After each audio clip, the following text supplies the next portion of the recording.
Nah, I don't remember. Fuck this. I'm out. Great job. Disconnect me.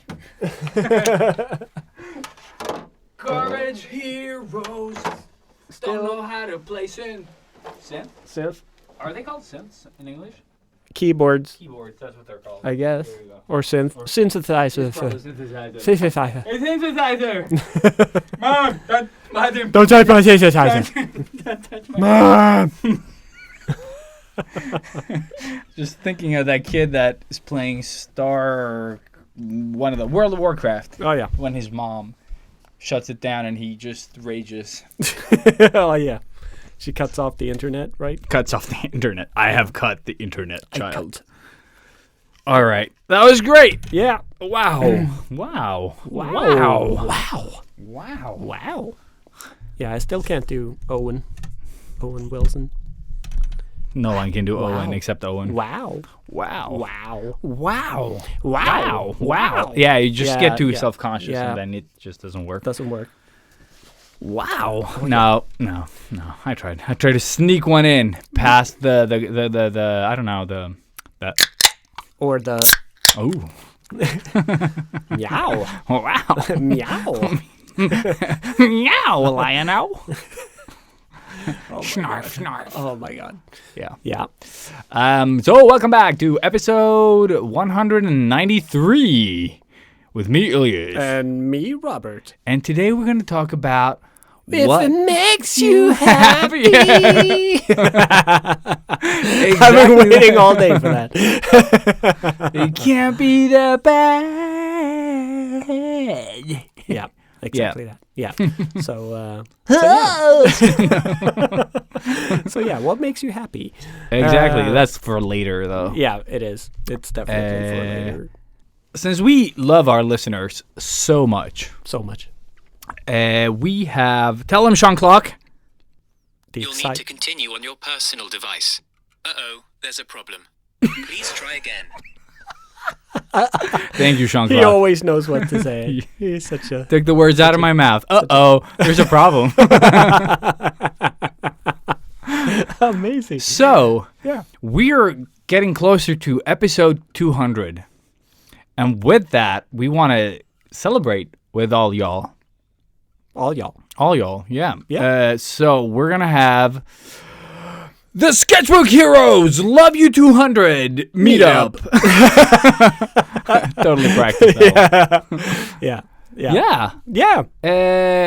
So end of June, early July. Yeah, somewhere there-ish. Yes. Keep an eye on social media. On the listening. Yeah. Yes. Also, keep an eye out, I guess, in your email if you've signed up to the newsletter. Yeah. On the sketchbookheroes.com website. If you haven't already, then this... I feel bad for you, son. I got Yes, 99 invites and you ain't one. Woo! No? I wanted to continue that, but it just said, like, burp. That's my brain right now. It can't get worse than the Nazis and Nazi schools? No, and yes, exactly. Nazi or the jokes? thing that I introed with the dun, dun, dun, dun, dun. Oh, yeah, like the one thing that nobody's going to hear because it's it's cut. Okay. It is cut. God damn it. Yeah, it is. Okay. Cut, damn it. God damn it.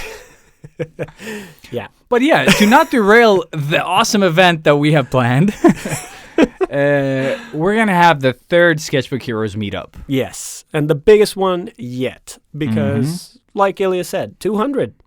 So we're going to be celebrating our 200th episode. Exactly. That's like 3 Exactly. in the end. Yeah, that's how special it is. How special.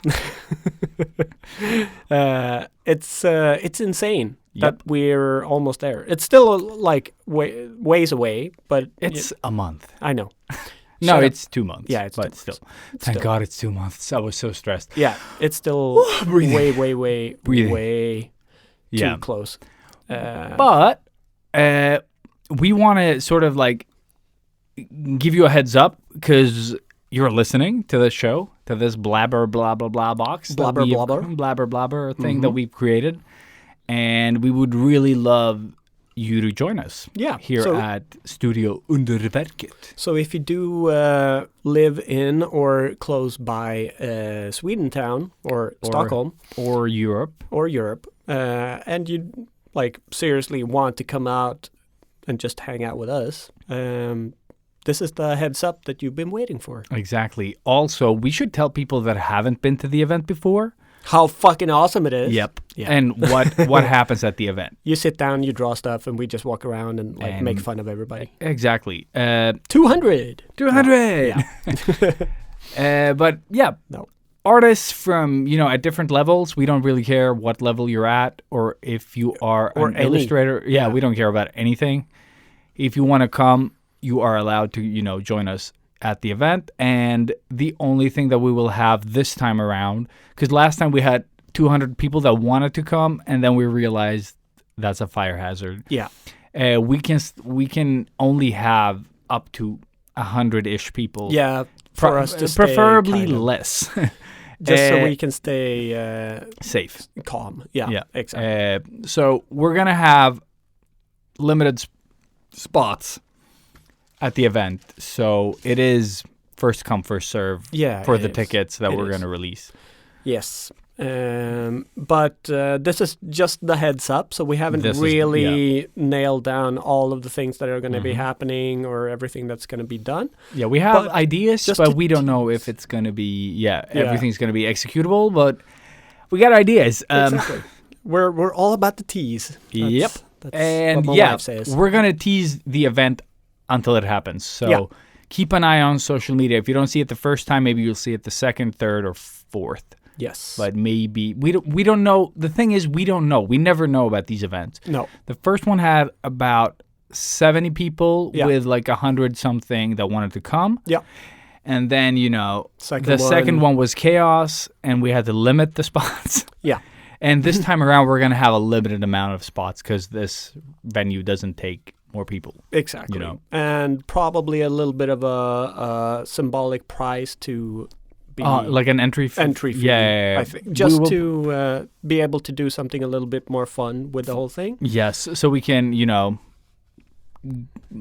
get back. Yeah. It sounds wrong when you're paying for it, though. But you know what. But you're only paying a small amount, and then we use all the money to do something great. Yeah. So yeah. We have ideas. So many, and that's why it sounds so ominous, structured, and professional. It's not going to be. It's going to be exactly like last time. Again, this is like we just decided this, so which means we haven't decided anything. It's so good. It's exactly the way the show has always been. But just to celebrate episode 200 in some way. And it would be really cool to have you guys be a part of it. And especially for the people that haven't been to the event before, but are listeners. Yeah. It would be really cool if you could get the time to come visit us. It would be great. I mean, obviously, we want to meet every single one of you guys, but this is just not the venue for that huge of a crowd because we are that famous. But that's how famous we are. Yeah, exactly. No, but for anybody that has been on our previous meetups, you know what the deal is, and we always have a really, really great time. So, I mean, seriously, we just want to hang out with you guys again. That's pretty much all. I guess celebrate the 200. Yeah, I mean, that's just an excuse to hang out with you guys again. Yep. And, in Stockholm, COVID is more or less gone or lifted at least. So we can hug. So we can be physical. I wanna physical. Yeah. I don't know. Yeah, exactly. Nobody knows. Yeah. So, yeah.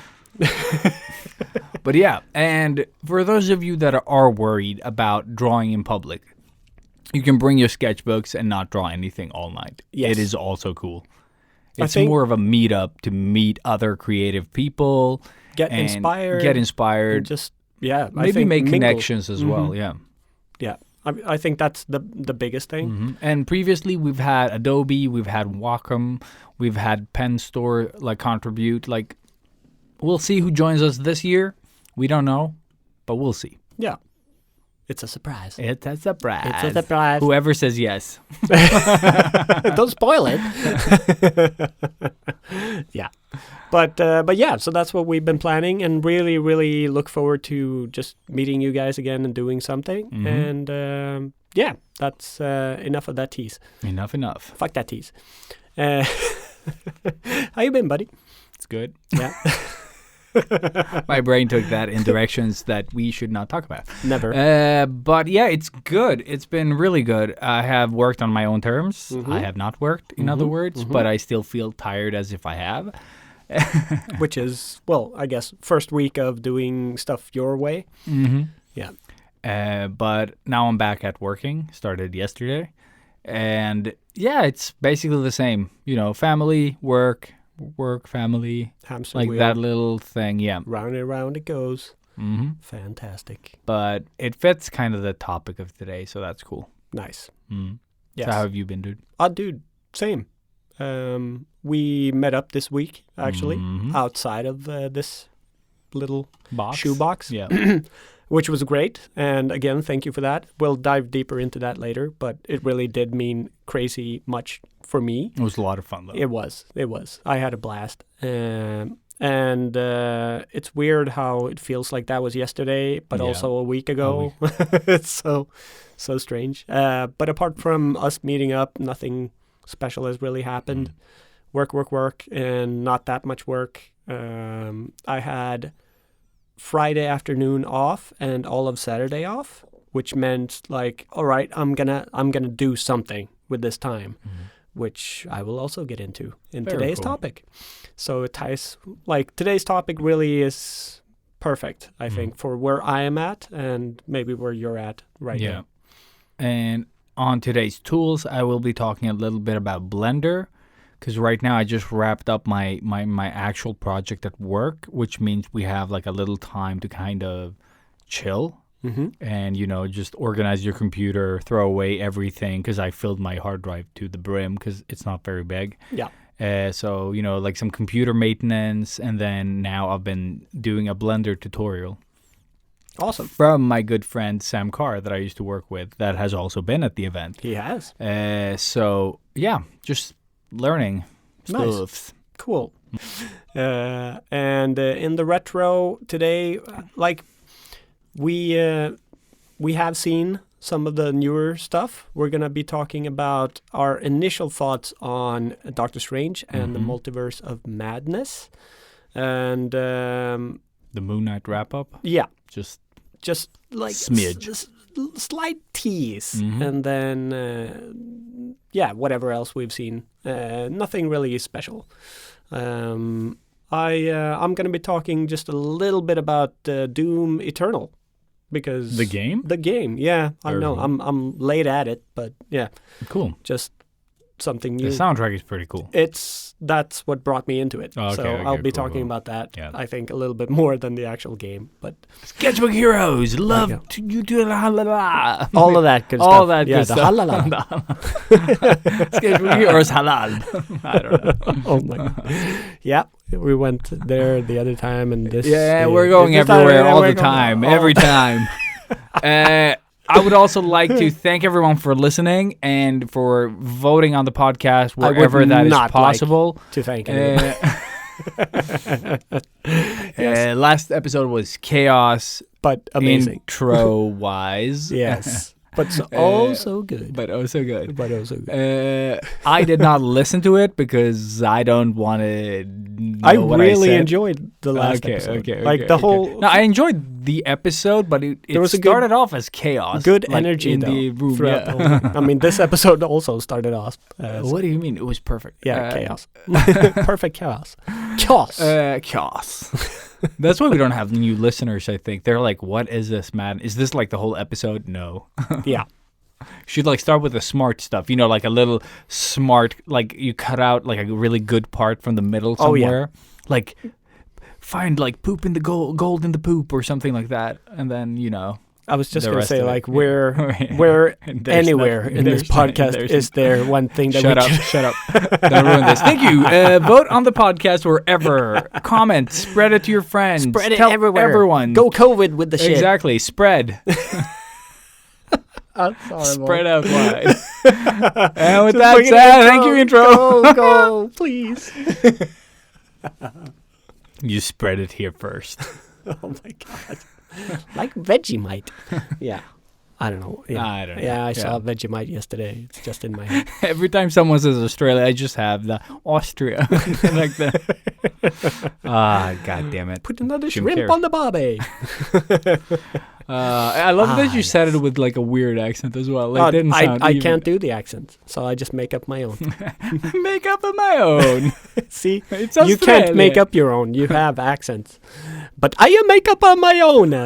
And there you go. It's me, Australian Mario. Put another shrimp on the Barbie. He just happens to be Italian immigrant in Australia. Yes. I'm a plumber. Plumber. Plumber. You gotta say all the letters in the word. Sorry, Italy. Oh, yes. And somehow, sorry, Australia. Sorry, for that everybody, Italian actually. joke. Yeah, Yes. sorry, everyone. So sorry. Please rate back in. Yeah, 5 stars 5 stars. for every stupid thing that we say. Artists of the world unite. Step out of your comfort zone into the danger zone. They loved 80s cartoons. Even with beards and tattoos, you know they haven't changed at all. Filling sketchbooks every night, getting better with each line. Sketchbook hero, imagination burning. Sketchbook hero, sketchbook hero, pick up the sketchbook hero. They don't seem to have any line.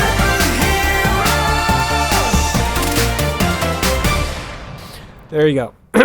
But yeah. So, I mean, we're always happy, right? Mm-hmm. We're the most happy I'm bunch. actually, my brain defaults to happy. There you go. Yeah. So we're not going to have that much to talk about today. No, I'm No. always happy. Life Always, is good. Yeah. Be Same. like me. Be Exactly. me. I just hate everything and Or everybody Batman. all the time, and but I'm always happy, hating everything and everything all the time, all the fucking. So where the fuck do we start with this episode, though? That is a good question. Um, There's a lot of ways we can tackle this.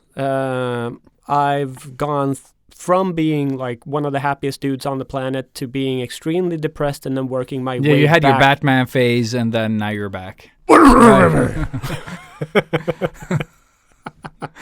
I don't know what that was. I don't know what that was. You sounded I- more like Bane coughing than you sounded like Batman. That was Batman eating his cookies before going to bed. Yes, Christian Bale Batman, by the way. That's the Batman I thought of. But yeah, so that's one way of tackling it. Or we can just talk again, going like our lives up until this point, or we can go, what are you feeling now, Ilias? Well, I did come up with the topic idea yesterday, and it was And because why? we can start there because I feel like that is the best sort of That's the end. yeah. So I put out the question that I put out every 6 months. What is your biggest struggle as an artist? I saw that. I didn't have a chance to comment. but that's cool, that's cool. But it's always you. But I'm thinking of rephrasing it next time. But I feel like it is a bit of a clickbait when the word struggle is there, not challenge, but struggle. But I think challenge would be the better word, to use there. Because it is a challenge. Because struggle just feels like you've just like you can't do anything. You know what I mean? Like it sounds like you can't affect it for some reason. In my head, it feels like more like a negative, whereas a challenge is something you can overcome. A challenge is something that you undertake yourself. But I'm like you thinking that choose exactly. Yeah. You choose to have it like It's a quest. exactly, and that's why I wanted to kind of maybe rephrase it next time. But I Okay. thought of this as soon as I, posted it. So. But I mean, it's you posted this post once every year at least. Yeah, it's twice a year. Like I it's try tradition to wait. now. Yeah, So why change it? I don't know. I think just like to spice it up a bit, but it's not often enough for it to become old. So yeah. yeah. I don't think that's anything. But I always appreciate when you post that, and always fun to read through. All It the is fun to comments. read through. I've read through all of them. It's like 125, maybe 25 are mine, and then the rest is 100 I haven't had time to answer because Awesome. there's a lot of them. Yeah. But I like what I've seen is that like it's always social media. It feels like our happiness today is rooted in social media Yeah. and the response we get from it. Yes. But I was thinking back to like a time, like why do we rely so heavily on Instagram to tell us that art is fun? Yeah. You know what I mean? I know like exactly what you besides the likes and all the dopamine kicks and stuff, like why do we need someone to tell us this? And I was thinking back to when you and I was like when we were drawing as kids. Yeah. And like sure, some people told us we were good, but it was more like it was less than the 30 likes that people get today for a piece. You never got like 30 people to like anything you did. 30 people is a 30 lot. people is a lot of people in real life. Oh, yeah. And I think most of our stuff really, well, we did talk about this earlier. Yeah, we did talk about it. It was just for you and me. Dude, yes. Like you and me were looking and I was like, oh, fuck, you did it like that. Or you drew it like that. And then I tried to do it, you know. Every It time wasn't I draw a shoe now, I still hear your voice going like, dude, I hate you because you always draw cool shoes. Yeah, because like, you made them look like shoes and mine looked like fucking. But you then know, I like look at sock them and I'm boots. like, he's stupid because they look like shit. But that's But I did that with this piece and I heard your voice. And this is before we even decided to talk about this. Yeah. But it's still ingrained in my head. Like whenever I draw stuff like that, especially with that style that we used to draw, you're the voice. Like I have a couple of those as well. It's like weird. that we've talked about, and I remember like specific things you said or did, or you know, like around that time where we were developing as artists. Yeah. But I mean, so we had that, and that I think is the soundest and best way to grow as an artist, just like entwined with another person, another artist that really you It's just a keep healthier thing as well. motivating each other all the time. Because it was always like, even though we were messing with each other, I mean, we were never afraid to tell each other that we sucked. No. Because we knew that we did. But we also knew that we were really, really good.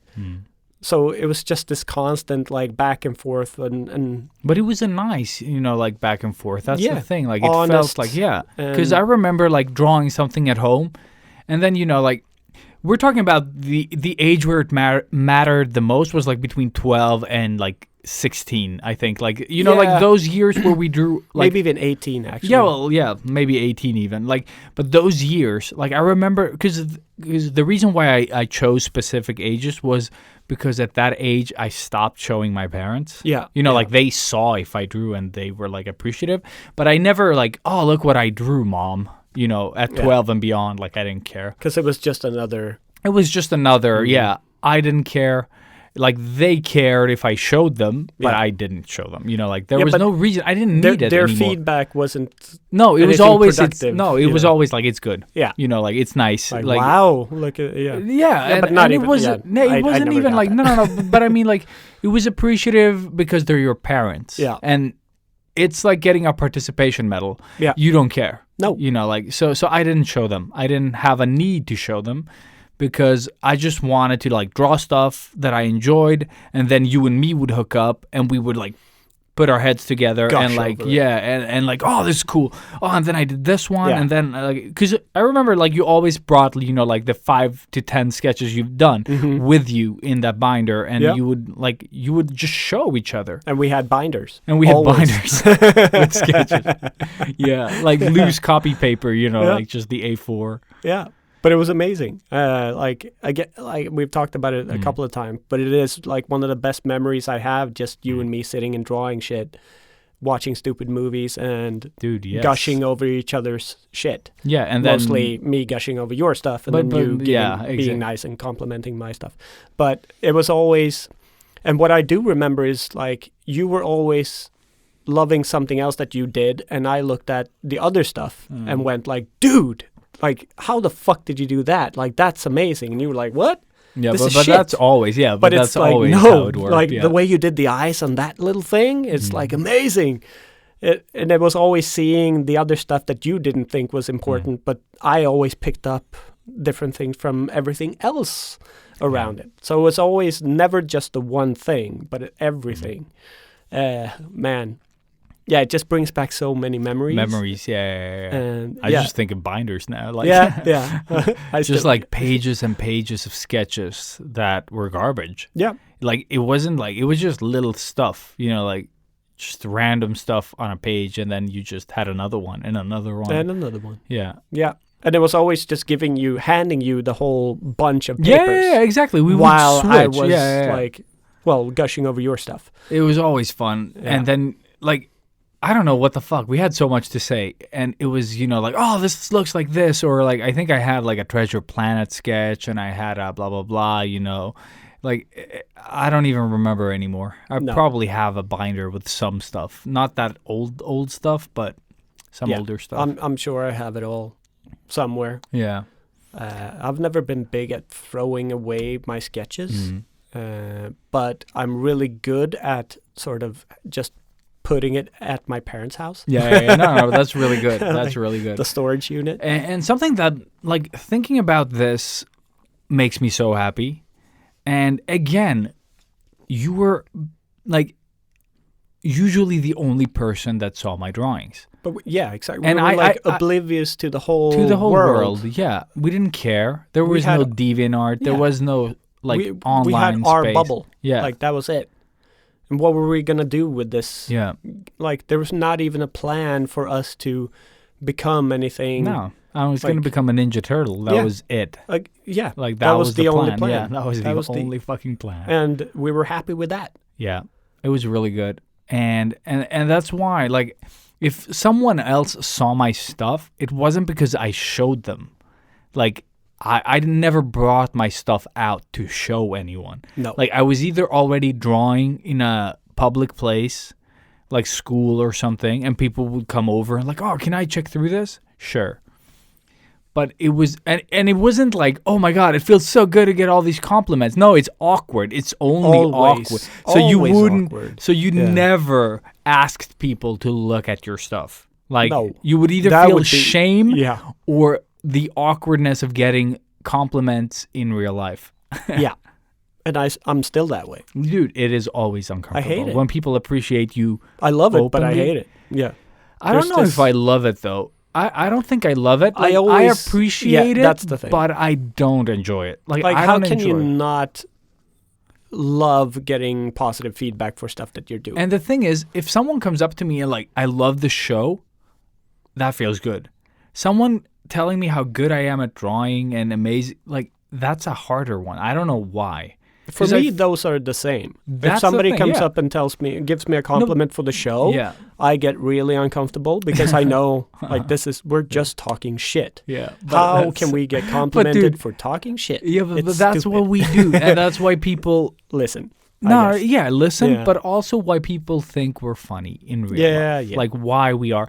So it feels like, although the show can get a bit exaggerated because it's only you and me, and like you, the listener, like you're there, but it's not real.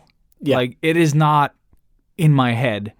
Because that's why, like, I was saying weird shit on the last opening because I'm with you. Yeah. And we've already sort of had the when we throw darts outside, like the bullshit has already started. The Oh, yeah. bullshit train is already rolling.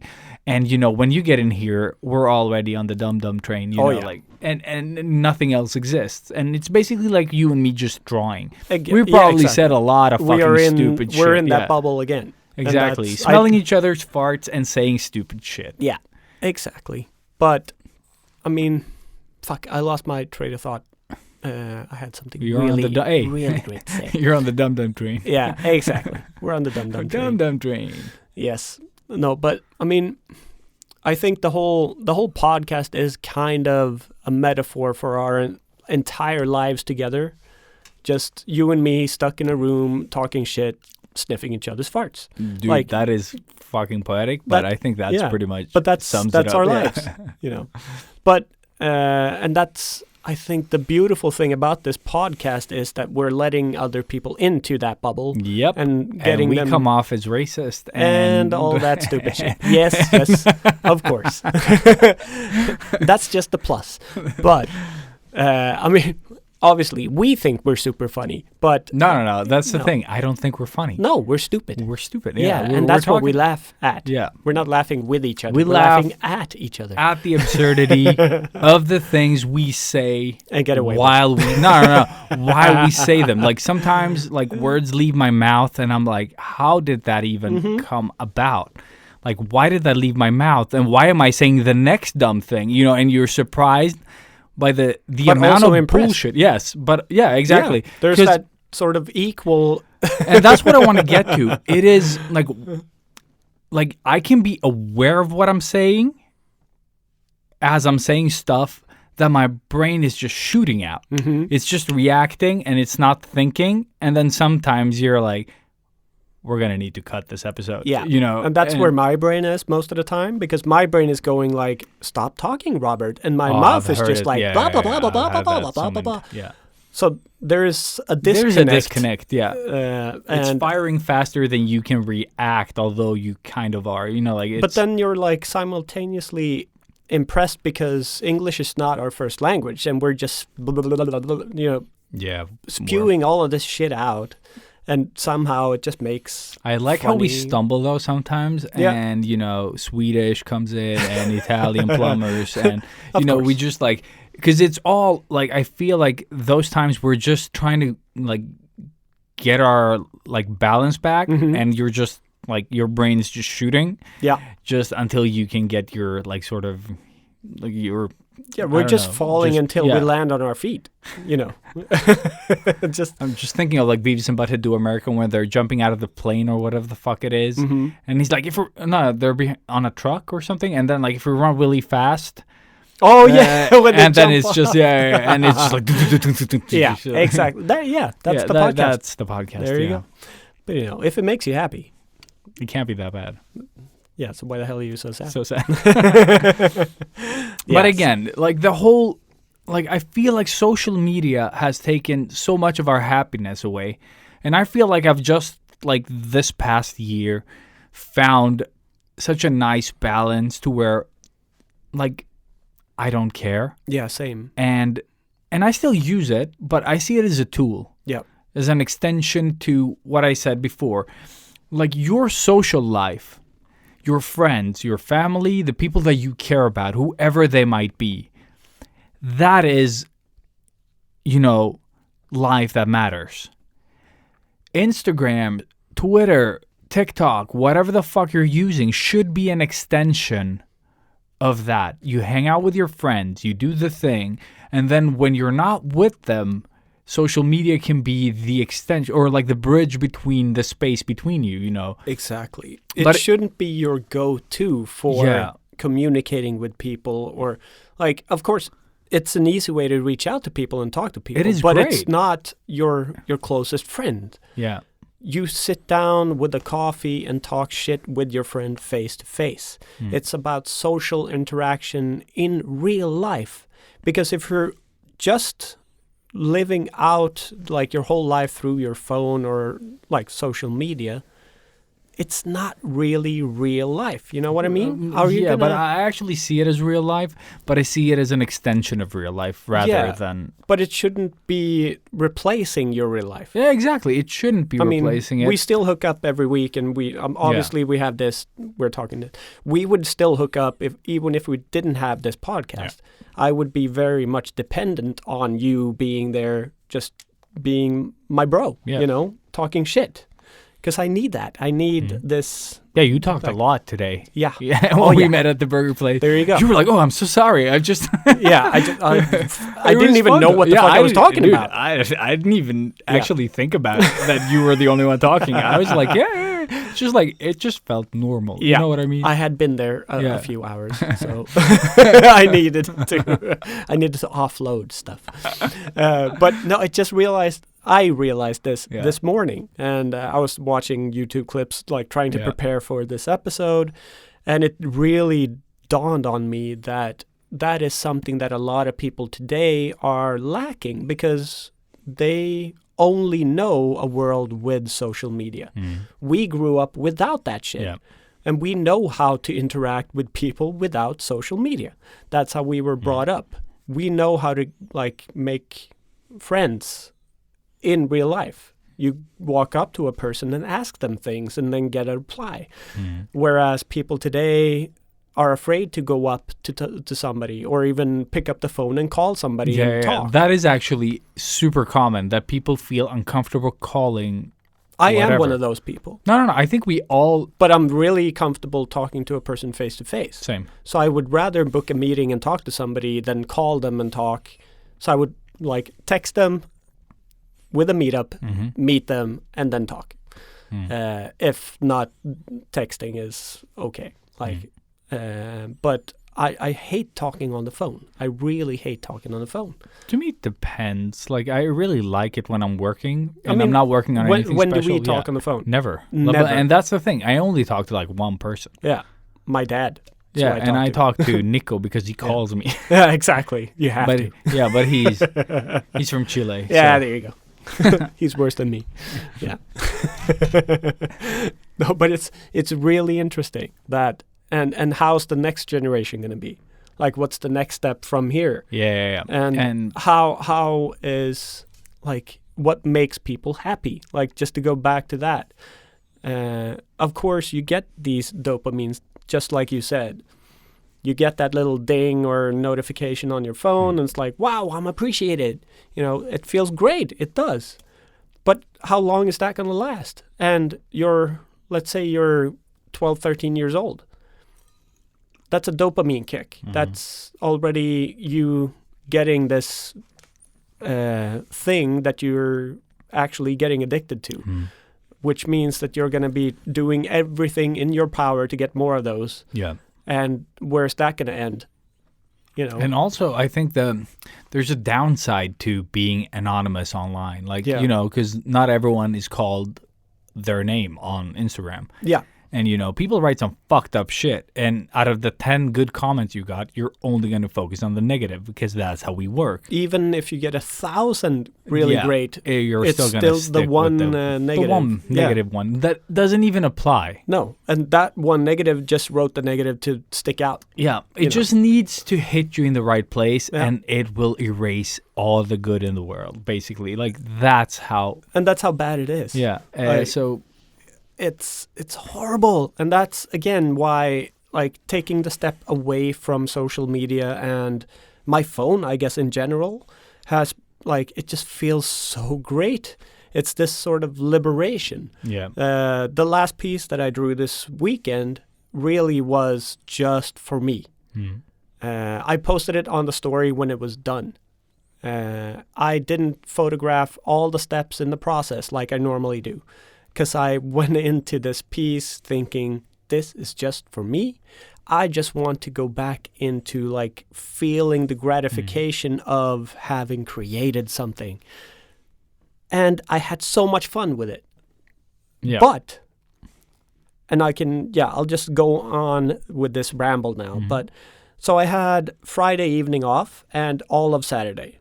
So my plan was I'm going to make a new poster or something, like a new Star Wars thing for Comic-Con, or, something that I'm actually going to be super proud of and print up into things, and, a big, important art piece. What happens when it's time to start drawing? Exactly.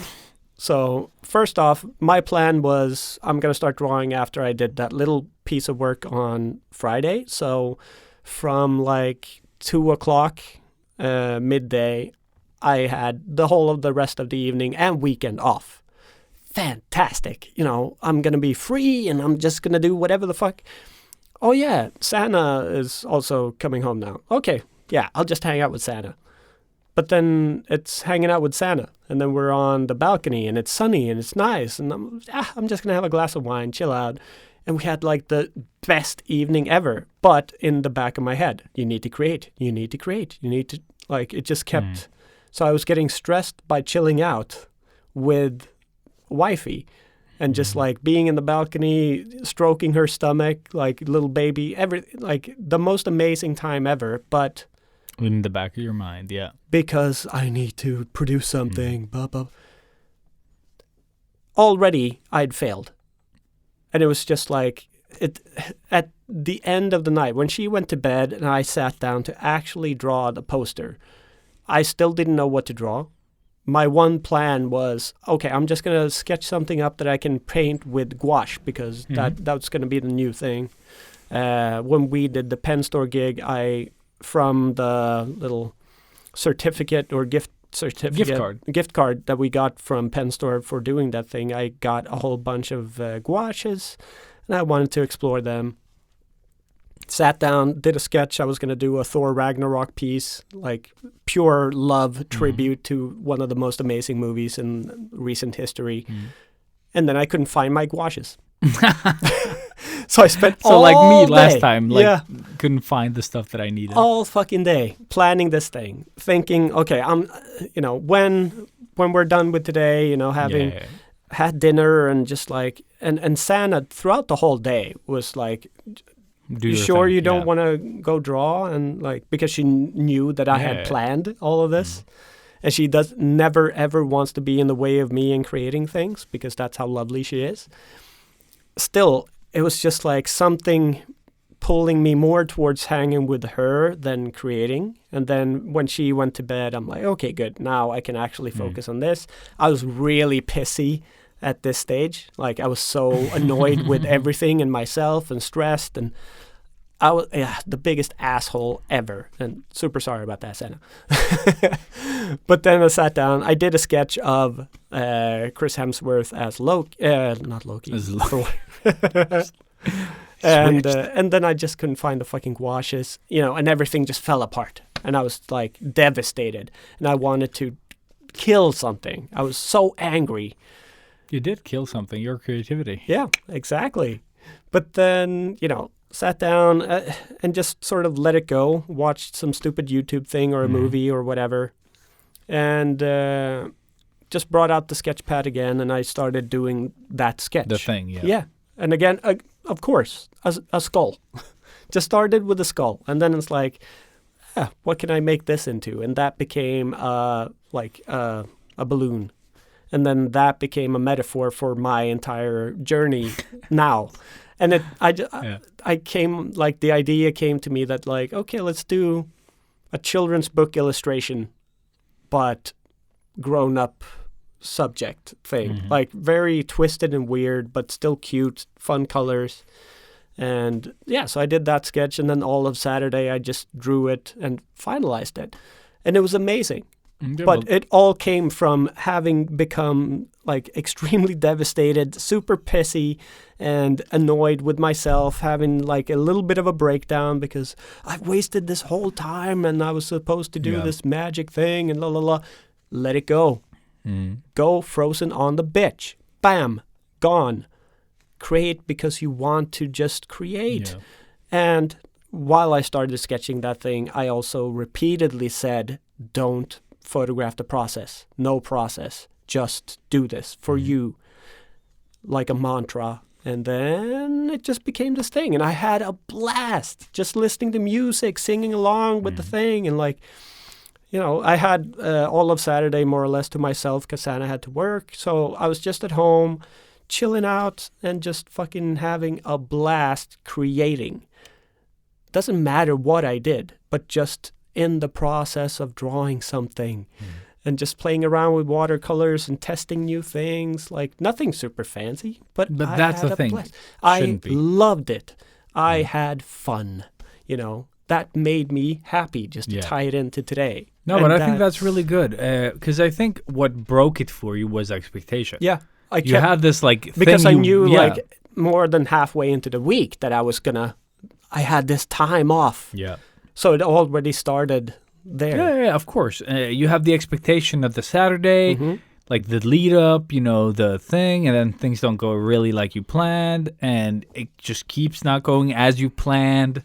And I think that is one of our like biggest problems as people. Yeah. We set expectations for things. Yeah. And when they don't pan out, we get annoyed and stressed. Or like depending on how much is sort of hanging on that one expectation. Yeah. And what was this for? Like it wasn't really for anything. No. But it's been a frustration for a while. Yeah. So of course that's what I'm saying. Like there's like the expectation to perform here because you haven't before. It's been. I mean, it used to be a shit sandwich. Now it's a pile of shit sandwiches, and it's weighing on catering now. Yeah, exactly. Should show catering. Like how many gold nuggets does that pile have? But yeah. But it did fuck with my head, and it's still going to fuck with my head. Whenever I do get time off like this, and I do plan to do something, now I'm like, oh, I'm gonna do this fun children's drawing thing, because I have this plan, and no plans. Go in, create. If I feel like doing a gouache portrait, then I'll do that. If I can find the gouaches, and or I'll just keep going with this theme because I really loved it. It's such a personal piece, and you're not going to be able to see it because I'm not going to post it. That's it. It was on the story. For those of you that saw it, awesome. But it's just for me and wifey, and it's really, that just makes it even more special, and that makes me happy. Yeah. Because now it's not putting it on Instagram and counting the likes. Now it's just something that I did for the fun of it. Yeah. And that is the goal. Like that is what every single artist out there should be striving for. Yeah. Then you publish it on Instagram when it's done. Yep. Without the pressure of getting likes. And you don't have to post it as soon as it's done. No. And like I can post it in half a year. Yeah. That's what I'm saying. If I want to. Because we talked about not posting, because I remember always posting stuff like when it was like 95% done. Yeah. Like instead of making it the best it could be, I need to post something. The pressure of posting. Yeah. And then what would happen with the piece once you post it? You don't want to continue. No. Because it's done. It's done. Like you already posted it. Yeah. And you never finished anything. You didn't make it as good as it could have been. No. You just wanted to post because Instagram stressed you to post. Yeah. It's like, oh my God, it's ending the day and this is the peak hour. And again, blah, blah, blah, blah, blah. To kind of leave social media behind, like the last thing I want to say is that don't put your happiness or like the joy of drawing in that kind of place, because it's never going to be, unless you're like that small percentage of people that it just works for, you're going to be very, very unhappy. Yeah. If you rely on people you don't know, people's opinion, people that don't matter to you. If that is, if you want them to care for your stuff, it's going to be a very fucking rough artistic career for you. Yeah. It's cool to be a known artist.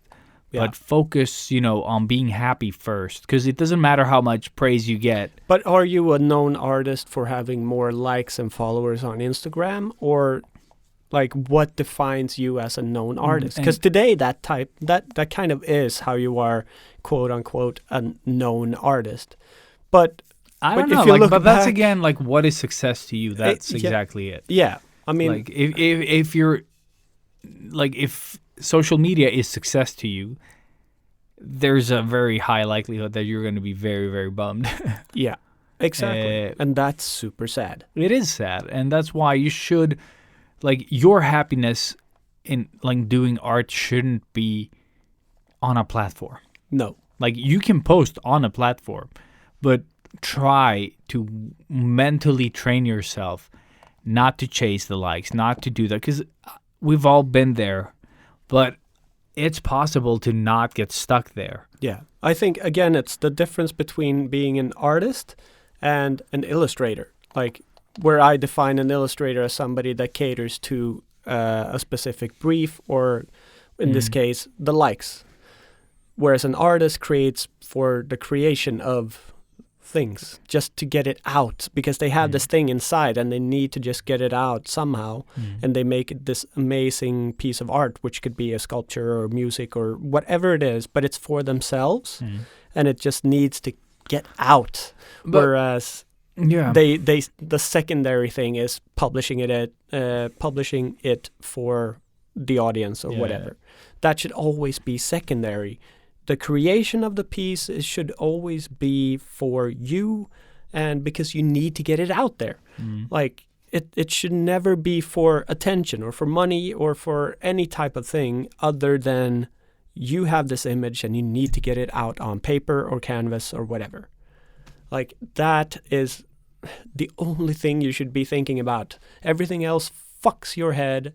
Even if it doesn't do it the first 100 times or whatever, that's super fine. Or maybe you are an artist that really thrives in this, environment. That's also fine. But it's not good for your mental sanity in the end. Like, what happens when the app crashes? Where are you then? But the thing is, it's like when I started becoming an artist, there was no money involved. There was nothing. I still enjoy drawing. Exactly. Even when it made me, nothing. Like, and that's the reason you should have behind your artistry. I mean, we hated a lot of our stuff, pretty much all the stuff that we and did. still kept drawing. Exactly. Yeah. It's like skateboarding. When you're trying to do this trick down these stairs and you keep falling, what makes you go back up again? You want to nail that trick. It's the same thing with creating this. Like, you just want to become better and better and better. But like, what's the end goal? We had no end goal. No end goal. Just Ninja Turtles. Ninja Turtles, yeah. Yeah, we wanted I had my plan. Party in a half shell. And now to just leave that aside, again, like, do things that make you happy.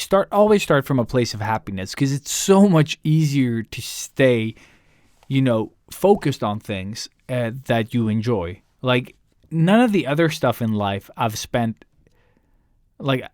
never invested any time in stuff that I found boring. Like, I suffered through them, but I never spent any time doing them. You know what I mean? Yeah. Everything that I did well, I did because I loved it. Whether I was being paid poorly or well, I enjoyed it. Yeah. You know what I mean? Like, Money equally. wasn't really... Money wasn't the a object. factor. Yeah. Like, that doesn't mean that I would work for peanuts now. No. But I would still do it. I would only do it for myself. That's the difference that I've kind of learned from back then to but now. But it's also because we've had the journey. Like, Of course. The metaphor from the YouTube clip was that you're standing at the base of a mountain and the peak is like your goal. And a lot of today's generation is only looking at the peak. Yeah, they're not looking at the whole journey up to the peak, which is mostly where all the fun happens and where you gain everything. And like, the whole reason of getting to the top is because you made it there from the bottom. Like, if look, you won't enjoy the top if you haven't been to the exactly. bottom. Yeah. So the journey is the whole reason of being. Yeah. In a sense, and it's everything you gain from that hardship. Whether sometimes it's super easy, you get halfway up and it's like you didn't even try. But then that last part is a real struggle, and you really have to fight for it. But like, going back to when I talked about getting the iPad again, like, it's the third time now. But that really was me standing at the base of the mountain, and the iPad was at the top, and I just needed to get the iPad. And then when you got there, you saw the peak. Yes. At the top. Exactly. You're like, what? I was Didn't like, I oh, just- damn. I'm not even halfway. Yeah, exactly. I couldn't see this peak because it was like It was beyond the clouds. Yeah. Yeah. And that was the most beautiful thing. And it really, like, that's how you stay hungry to just keep going. But that's what I'm saying. Like, hunger comes with stuff that you enjoy, that you're passionate about. It doesn't come from, I want to be what Robert is. Yeah. Like, that, my dream isn't your dream. You know what I mean? Yeah, exactly. And just finding what it is that makes you happy. And I had a thing that I wanted to talk about regarding this. What the fuck was one other thing that I've kind of, I heard Gary Vee talk about it, but I've never thought about it, but I've never been the type of person, or I was when I was younger, but I mean, as a grown-up, I've never seen someone else's success as something that I shouldn't, like, I've never been hateful for someone, like, being successful, like doing the same thing that I do. I've been frustrated at times that I can't make things work, but I've never had it so that I hate someone that is successful. It's more getting inspired, right? Yes, you're looking always. at them and like, it is possible. It is possible. Yeah. Exactly that like kind of they're standing mindset. on that mountaintop. You know? Yeah. Somebody's there. I can make it there, you know? Exactly. And it goes, the same thing goes with, I'm very me-focused when it comes to stuff that I want to do. And not in the sense where I don't care about people, but I don't look around to compare myself to people. You know what I mean? I don't have like, for example, like my wife is always talking about like family and, you know, like how dysfunctional everyone is and all that. And I'm like, and it's not my immediate family. It's not my wife. It's not my kids. It's, you know, the rest of my family that I don't hang around with that much anymore. And I don't have time. Yeah. I don't have time to sit around and focus on people that don't want to be happy or that are complicating shit and sort of dragging me down. That's what I feel like they're doing. Yeah, I think that is the key like, sentence. People there. can live however they want, and I will not judge them, but I will not be part of it. No, and that's what I've learned. Yeah, and you can't expect them to be angry at you for not being or wanting to be a part of that. And that's the thing. But I don't care if they're angry. I don't have time. Yeah. I don't have it in me to be sad or upset or anything. We all have this one life that we get to live. You can go your own way. Exactly. Yeah. And I just don't have it in me to waste time doing things I don't want to do. Yeah. And when people are like, if they want to do that, that's fine. I don't really care. It's the same thing with people that are like, I can't focus on art. That's fine too. Like, you know, like there are a lot of artists in regards to the post that I made. It's like, oh, I can never find like the will and the motivation to do this or to become better at art. And maybe right now in life, that isn't that important to you. Yeah. You know, maybe when you're 30 or 40, you'll become like, shit, I really want to get good at art. Mm-hmm. And maybe that's when it kicks in for you. For me, it kicked in when I got kids. Yeah. So that's 27 years in to life, you know. Yeah. And I wasn't very good at that stage. Like I was better than some, but worse than a lot of others. You know what I mean? Like, and somehow I got some really good opportunities because I didn't sit there and like, am I good enough or I'm not as successful as that person. I didn't think about that. I didn't have time to focus on that. No. I met the people at the sketch, those drink and draws. I saw their work and I was like so blown away that I took that and I was like, I need to get better. Yeah. And still, when I look at their work from years ago, I was also there. but I'm just saying that I'm still not that good. You know what I mean? Exactly. And we're never going to be that good. And I'm never going to be that good, because and that's fine. It keeps getting better in your head, too. Like, if we evolve and we get better, that sketch that you saw at that drink and draw, it's still going to be light I went years. back and looked a little, and I was like, fuck, it's still really good. Yeah. It's really good. I mean, these people are amazing. Yeah, but they are amazing. Yeah, and that's the cool thing. Like, surround yourself with people that are willing to do the extra work. Yep. Because that's going to kind of, you know, motivate you. Mm-hmm. Yeah. But sometimes you need that push. You need to have... And that, again, what I said earlier is the social interaction with actual people. So going to Veldesar and his drink and draw, those are great. For example. That's an amazing opportunity for anybody here in Stockholm to just actually meet up with some really amazing, talented people. And some of them aren't even artists. And some of them aren't even artists, but they just hang out there, sit because and doodle and fun. talk shit. Yeah. You know, and then, of course, you have some alcohol to help you socialize a bit, which is sometimes a good thing. Yeah. Yeah, and sometimes not a good thing. But depends on who you are. But exactly. If you're Robert, don't do it. No. But something like that. And I guess pretty much in every single city, if you don't have it in your city, you can start that you yourself. Can be the instigator. We had an episode about that specific thing. Exactly. And I wanted to bring it back to that because I think it's a beautiful thing and it's all on you. It's so simple as well. It is. Like, if you get one person to join you, you've won. It's a win. Yeah. Or even sitting there alone is really nice. I don't really care. I do you're it just all sitting the time. Amongst people, getting that social buzz around you. They don't have to come up and interact with you. They don't have to like give you compliments, but just sitting in the environment of having people around you is another thing that I wanted to kind of touch upon that you brought to life with that is that find out what makes you happy and do more of that. Like Yeah. I really enjoy drawing in public. Yeah. And what that means to me is that I like the buzz. Yeah. Like I like having people moving. Mm-hmm. So I could like coffee shops are I guess the most comfortable place to sit for like a couple of hours. Plus, there are plentiful of coffee shops all over the place. All over the easy to place. find. You And- just walk and then all of a sudden there's a Dude, place. I love sitting by like a big window or close to a window where I can see Seeing people. people walk past, Yes. but also have people around me, and just have that like the clatter and the thing. Yeah, exactly. All that white noise, so to speak. It's so good. Like I don't know what it is, but it makes me happy. You know, like it. There's something with that. It's like when people listen to fucking rainfall on headphones. You know, Yeah. like it does that to me. Whatever the fuck ASMR does to some crazy people out there, like that white noise of movement Yeah.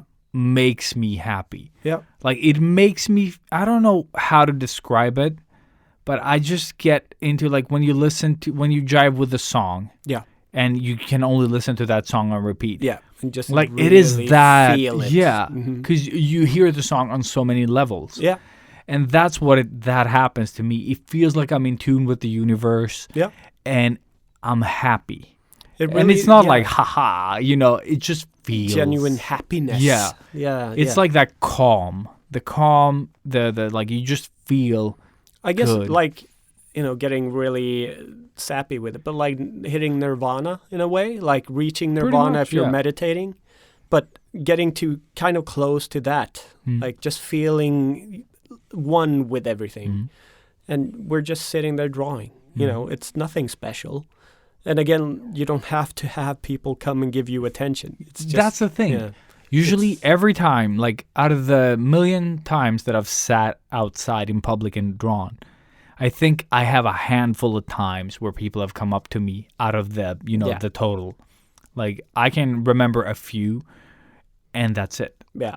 Like even when I draw on the train now, like not that I have that much because of COVID, but even then, the amount of time that I actually draw in public and the amount of time that people talk to you, nothing. Like nobody ever gives you compliments for drawing, No, most of the time they just want to let you know that they also draw. Yeah, exactly. Clumsily while leaving the I also train. draw. I also draw. And pinch you on the shoulder a bit. Yeah. Yeah. So Vulcan awkward. nerve pinch. That was so fucking. That's exactly what it felt like. She just lost her balance, just grabbed my woke up- shoulder, You like woke up at pinched, home. Yeah. Like, What happened? She also draws. She also draws. Man, yeah, I've had some awkward confrontations. Yeah, it's not like Instagram. Awesome work. Yeah. It's just like awkward interactions. Yeah. And that's the fuel. Yeah. I only do it for that. Yeah. No, Yeah. but it's like social media is, or I guess, what is it? DeviantArt was maybe one of the early sort of That was our introduction. non-social media, but Yeah. I mean, social platforms. still counts. Yeah, still counts. Same thing. Yeah. You wanted favs. Yeah. Or faves, favs. But I faves, was yeah. never big. No, there, but it was like tedious. nobody- It was fucking tedious to do that. But it And- still felt good just publishing something on DeviantArt. Yeah, Just getting it out there felt But like again, an it accomplishment. was the same problem. Yes. You were trying to be seen. Mhm. And there's nothing wrong in trying to be seen.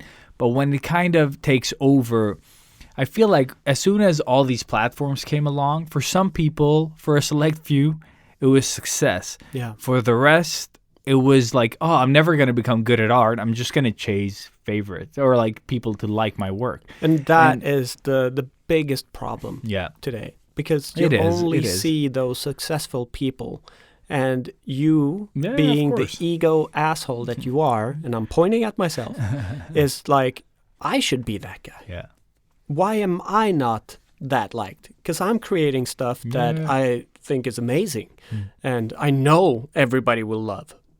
Why am I not super famous? Yeah. It's Because and I it's- put the work in. Yeah. But you didn't. That's the No, thing. That's not the at thing. all. And most of the people that write on like the post that I write, they are super upset that people aren't seeing their work and that they're not getting enough likes. But their skill level doesn't match. some really good artists out there that I follow for the exact same reason, like you haven't found your audience, you haven't really found your artistic voice, You're not bad at art, but you're not also at that level where people like watch your work. No, but I mean, like, you're not good enough that people like see a consistency in your work that they're like, I'm gonna follow that. Yeah. And I think I'm pretty okay because I'm getting work, but on social media sort of terms, I'm mediocre at best for like how people read my account. Yeah. And that's cool. Like. And I think it's all about how we choose to see things. You're way beyond mediocre, my friend. No. But so you fucking no. I don't think that I am. Like, I think I'm a pretty good artist because, I live off of my art. Yeah. So in that sense, I am successful. I mean, I'm just thinking testament. Exactly, and that's what I'm saying. But I'm just saying, like, social media is hard. Yes. Like, it's not about if you're a good or a bad artist always. It's about resonating with people. And also the work you put in. Exactly. Yeah. And I know that my ink stuff works. But I know that my better art that is, like, more polished and more, like that I've worked on harder is not as appreciated because it is what people are used to seeing. Exactly. You know what I mean? So yeah. It is... Like the ink stuff, it is different enough for people to be interested. Yeah. And there's like a lot of it so that it is consistent. And that kind of gives me a little leverage boost. But you can't measure your happiness there, Like, I still do everything. What I've realized and what makes me happy is I'm a creator of things. Yeah. I like creating. Creating makes me happy. Like, if I can make you feel something, that's good, but that's not what I work for. No. Like, I have a vision. I have, I want to create. That's all I want to do. You're not creating to get their opinion. No, I don't care. Like, if you think because you've created it already, it's done. Yeah, like, I don't care if you like what I do. No. That's the thing. Like, it's cool that you like it. Yeah. And when people are like, oh, you should do this, I was like, yeah, I should do what I like. And you could enjoy it if you want, and I don't care. Yeah, why don't you do that? Because you seem to have an idea have an idea that I can't resonate with. Yeah. And it's and I've never reflected on it, but growing up, people were always like, oh, you should do this because you're an artist, or you should be a tattoo artist because you're really good at drawing, I was like, not the same thing. Like, you both require like so drawing many skill. times. Yeah. Yeah, dude, and I drew hear it so still. many tattoo designs. And then it just took me 30 years. and then I started. Then it happened. Yeah. And that's what I'm talking about. Sometimes we're not willing to put in the work at that stage in life, and that is okay, But it's also, I think, somewhere in the back of at least my head then going to just people nagging me to be a tattoo artist. Mm-hmm. It's fuck you, I'm going to do what I want. Yeah. And that's always been and the in way 30 years, I'll do what you want. Yeah, exactly. No, I need to realize that myself. Of course. And that's how it should be. And that took me 30 years, or 10 years. Yeah. But it takes you a while to get there. But it's also having the patience to realize that, to take time to really try the different things. And that's something that I've talked about so much, that I went to school to try the multiple different things that I could try, so I could realize that I didn't want to do this and that. Yeah. Because it gives me a platform where I get a little bit of money so I can sustain myself, but try different things. And with the 3D, like you're going to be talking about in a little bit, that, for example, is something that I know that I don't want to do. Because I tried it. I had actually 2 classes with that shit. Or not classes, courses. It just wasn't my thing. I didn't feel it. It wasn't giving me that happiness that I got from creating traditionally on paper or canvas. Putting pen to paper is always going to be what makes me happy, which is why I always go back to that. Drawing on the iPad is fine. I love it. But as soon as a real pen hits real paper for me, it just like sends this shiver throughout my body. Don't put your pen in your butt. There you go. That's it. No, but I do get what you mean. Just and I really like it. Genuinely makes me happy. And I thought that I was I think I limited myself from being happy by limiting what I didn't know. Yeah. That's the thing. And like being older is that I just enjoy creating. I don't really care what it is. But I am not a purist. I am not this. I am not that. I love photography. I like movies. I like 3D. I like learning things and then somehow trying to combine them, because that was my next thought now. Yeah. Okay, I'm doing like the 3D stuff. I wonder if I can bring it somewhere, like if I can learn a bit more about it and then bring it in and make something else of it. Like, what can I do with this? And that's how my brain works. I don't care about the one thing. I don't like the variety, the toolbox, that we've talked about in the past. Like, it makes me happy. Yeah. And I'm never going to be the best at 3D. I'm never going to be the best 2D artist. I'm never the going to be more the you know. best photographer. Yeah. But I know them all. Yeah. And I can maybe do something with my ink, with my 3D, with, After Effects, and I have so many things in photography. Maybe I can create something that not everyone else is capable of. That's the beauty of it. And that's, I think, what makes me happy. Like, and then you have to balance that around, like making an ink, like a living and all that. But I think like starting off in a place of, especially when you're young, like chase the happy, like try some shit, I think it's impossible for us to no, say. dude. Yeah, it obviously, is super like hard. when you are young, when you're like a teenager, Dude, I was dumb. early as teenager. fuck. What you need is social acceptance. You need to be accepted dude. by your peers and friends around you. That's why you talk really loud so that everyone you don't know can hear you. Exactly. And Ilias was the master of this. Yes. You could always hear Ilias, which is brilliant. Like, it's a brilliant tactic. It's such a and I use that today but dude, still. I didn't even reflect on it back No. then though. But you did it for I just your had own. it. No, yeah, but that's the thing. Like, you just do it because it kind of works, Yeah. without thinking about it. Now that I think about it, I'm like, ugh, Yeah. like when people talk too loud on the train, I'm like, ugh. But that also is like a testament to how much of a nice guy you are, and also how much you've grown. And it's more about the grown than You've actually become like a normal dude. No, you're not ADHD anymore.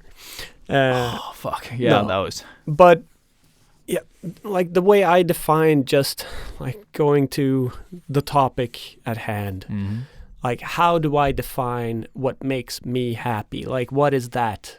And the one common denominator in the whole of my existence is cocaine. yes, Yes. making other people happy or helping people. Whether that is just giving the homeless person your Cocaine. your empty bottle, or Fucking cocaine, idiot, yeah. no, but just like actually doing something to Yes. help other people, and for me that's why I love my job so much, because that is what I do. When I break it down to what the core it's idea of it core, is, yeah. it's me helping other people out with whatever it is.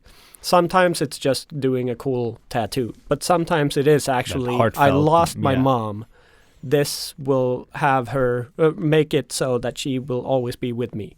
And I am the person that makes that happen. That is amazing. It's pretty cool, yeah. And what I actually get money to do that. It's the coolest thing You're ever. a corporate chill. Yes, I am. No, but I get that it. is It's super cool. it took me a while. I was really, really meditating on the concept of what is happiness for me. Like, and that, just the fact that I get to help people. Yeah. If I don't get to help people, I will be miserable. So just me sitting at home watching YouTube is going to be nice for a couple of days. No, but of course. But I will be depressed out of my ass forever if I don't get my ass out of that sofa and help somebody. So just helping your neighbor, helping anybody. Yeah. Seriously, just riding the elevator down from my apartment, talking to my older neighbor, and you can just hear him wanting to just talk to somebody because COVID and, I actually did that on the way here with my neighbor. Yeah. But just that, Old-timer. and you could feel the energy they got from just talking to Yeah. somebody else other than the normal people around them or whatever. Like, that's already a win. You've already helped somebody.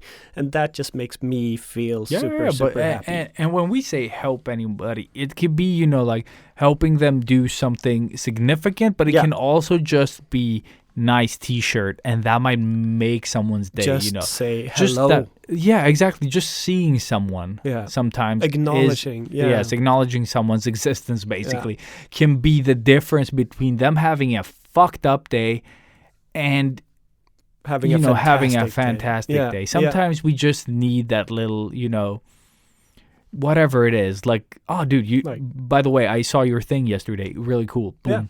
Slap on the Like, back and you exactly. move on. Just It's- a slap that's- on the back. Yeah. Like, dude, love your hair. Bang. Whatever. Yeah. It's Like, been. or whatever the fuck it is. But yeah, just a little bit of love in the simplest form. Dude, we've had so many sort of like stand-ups at work where someone has had like a cool T-shirt or an earring that sticks out, whatever.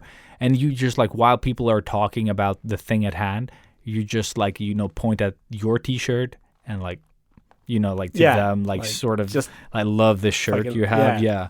Just a Or slight like little the, thing. yeah, it's an earring. It's a hair color Yeah. thing. Like you just But that's point gonna at the... be like maybe the highlight of their day or week. No, look, you look, know. the thing is, I just think it's nice. Yeah.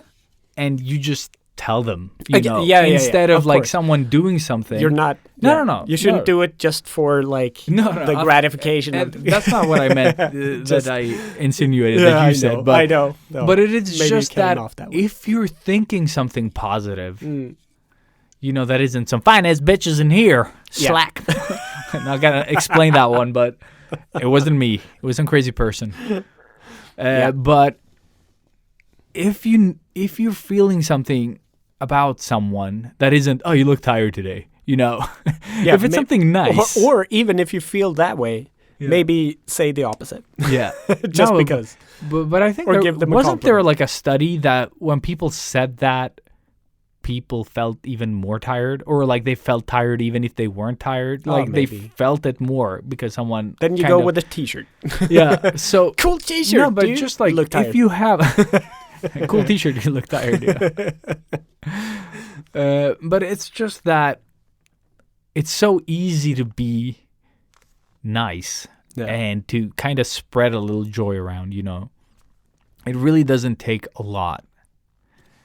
And damn, but yeah, it doesn't take a lot to make someone else happy. At least, you know, even if you're having a shitty day, that T-shirt might still be nice. Yeah, and that is And- also a and- good but- way to actually But feel better that day yourself. Like, exactly. like not to be an egotistical bastard, but we all are. The thing is, if you do something nice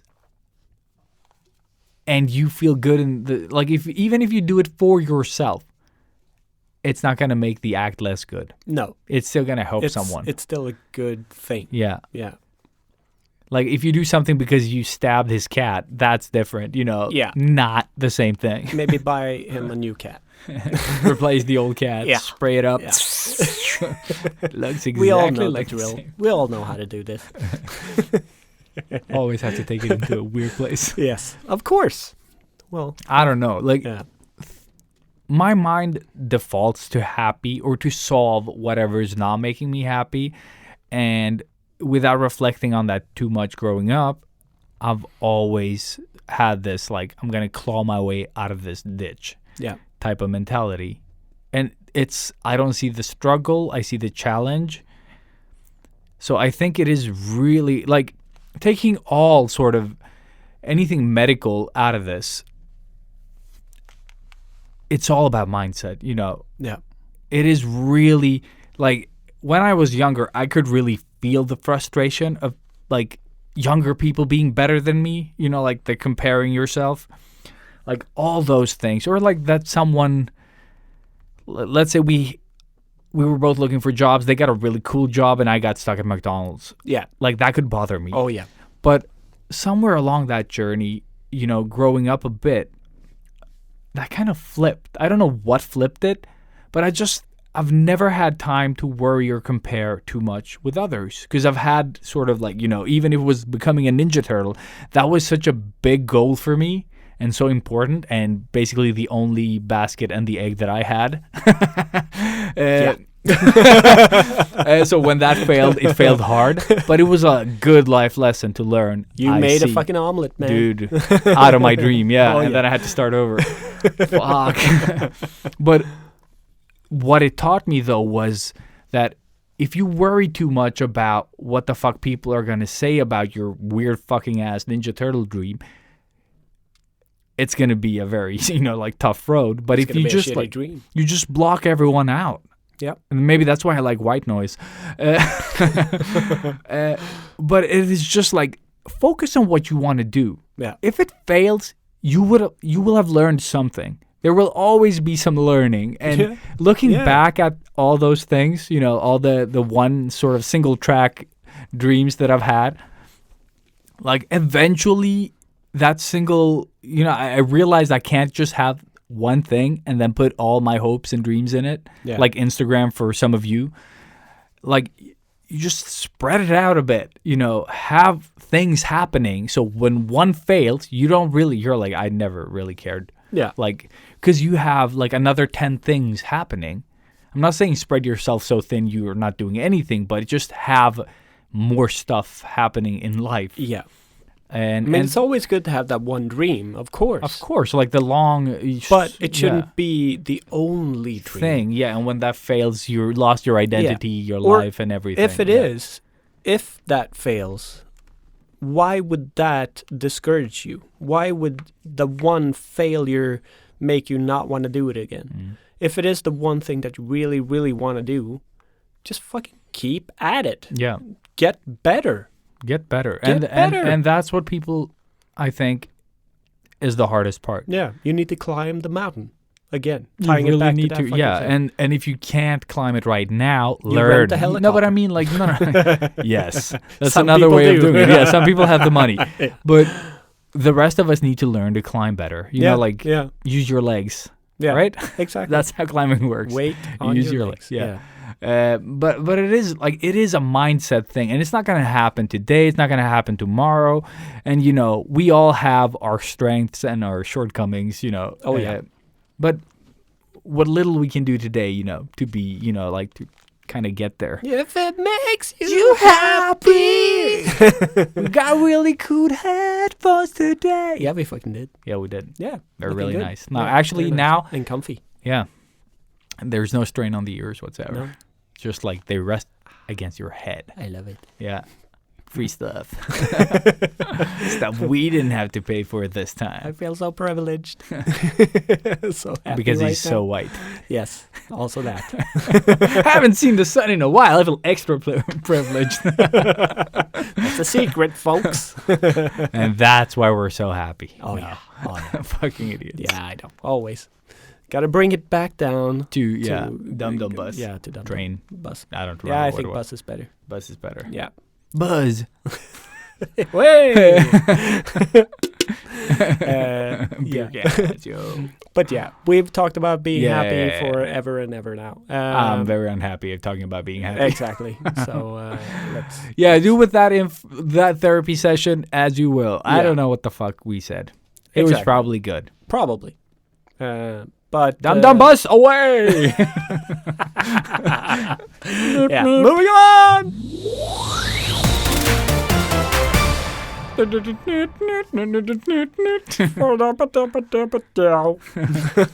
we're back, and it's tools time. Tools time. Yeah, tools. Ticka tools. Toolin. And Mr. Ilias Patlis has tried a blender, and he is about to tell you about Thank you, the Cosby. about the blender.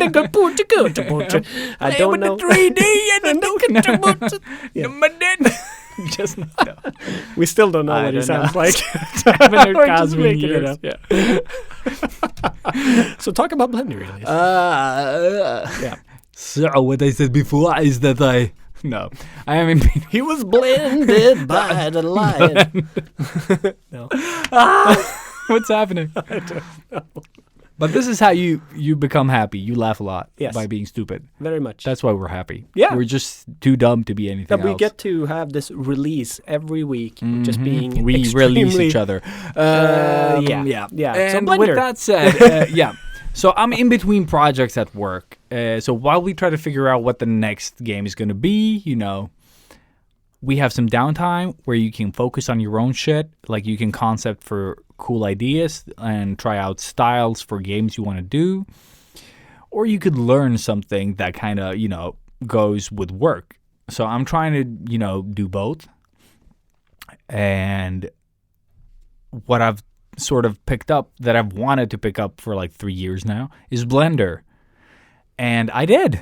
I fucking did. And I've actually done things in Blender now. I know how some things work. Finally. Yeah. And I showed you a bit of it, just like what I've been working on. That's good. I did 2 pillars, ground. Those and pillars like look amazing. and stairs. But it's just like I'm trying to sort of like learn what the fuck the tools do. Yeah. And there are so many shortcuts. I'm already tired. Like I use more shortcuts in Blender right now than I do in Photoshop. What? That's how many fucking shortcuts. I do everything in shortcuts. What the fuck? I don't want to press anything. I just do shortcuts. That's how I'm learning. Yeah. If it works. But so I built this little background from just sort of extruding shapes and inserts and blah, blah, blah, blah, blah, whatever everything is called. I don't know. I'm manipulating meshes. I don't know. 3D talk. Oh, yeah. And it's a Polygons. lot of fun. It's a lot of fun. And I'm hoping that this will lead down a different, or like just expand the way that I can do things. So maybe you'll see some, or no, you won't. But they will be there. I'm thinking like maybe I'll draw more backgrounds with like a 3D base and then just paint over the whole thing so you can't see the 3D base. Yeah. But it's just a fun way of creating scenery and perspectives that are more interesting than what I can put out right now. And that's how I used 3D, just to cut in a little bit. But the little I did use 3D, I used it for Robert used to concept dab in Yes, 3D. I did. Yeah, that's how cool I am. No, but I got this job where I had to concept a new car for a job. Was that the truck? No, it was a race car, like a new chassis for a race car type thing. Oh, yeah, I remember that one. Back in as well. school. Yeah. But in order to get the right sort of angle on the car and dimensions and perspective, because at that time I was really into 3D because we were learning the program, I just utilized that and made like a super simple box car in 3ds Max at that stage and just sort of printed out different angles. And then I traced those, and that way I had the perfect perspective that I could build on later. So I didn't even have to know all that much 3D to already utilize it for work and getting money for it. So that's how I utilized 3D, which is kind of like the perfect way that you're going to be using it, I guess. How I'm I think I'm going to use it a bit more than that as well. I mean, today you can do a lot more than what I could back in the day. I think Blender was a really new thing. Yeah, I think they started talking long, about it, I think, while I asked when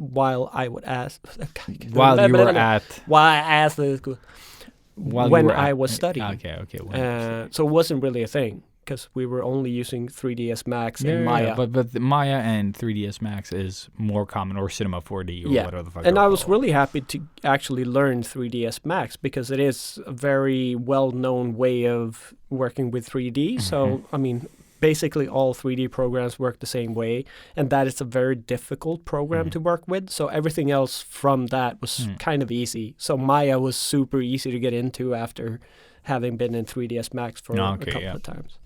And that's why I love Blender. It's so intuitive, or maybe it's just me working in a lot of software as well. But what I love about it is that it has such a varied functionality. Like you can animate in it. You can do this in all the other ones as well. But it feels like a better setup. I don't know. You can also, and they also have this grease pencil where you can sort of. Is it from Greece? Yes.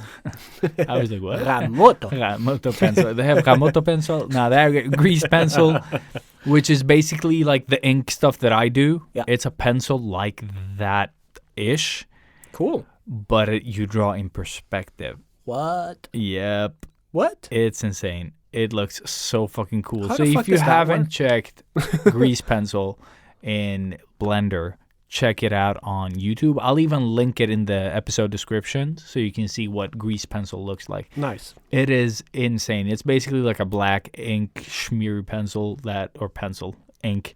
It looks more like ink, and it's super cool.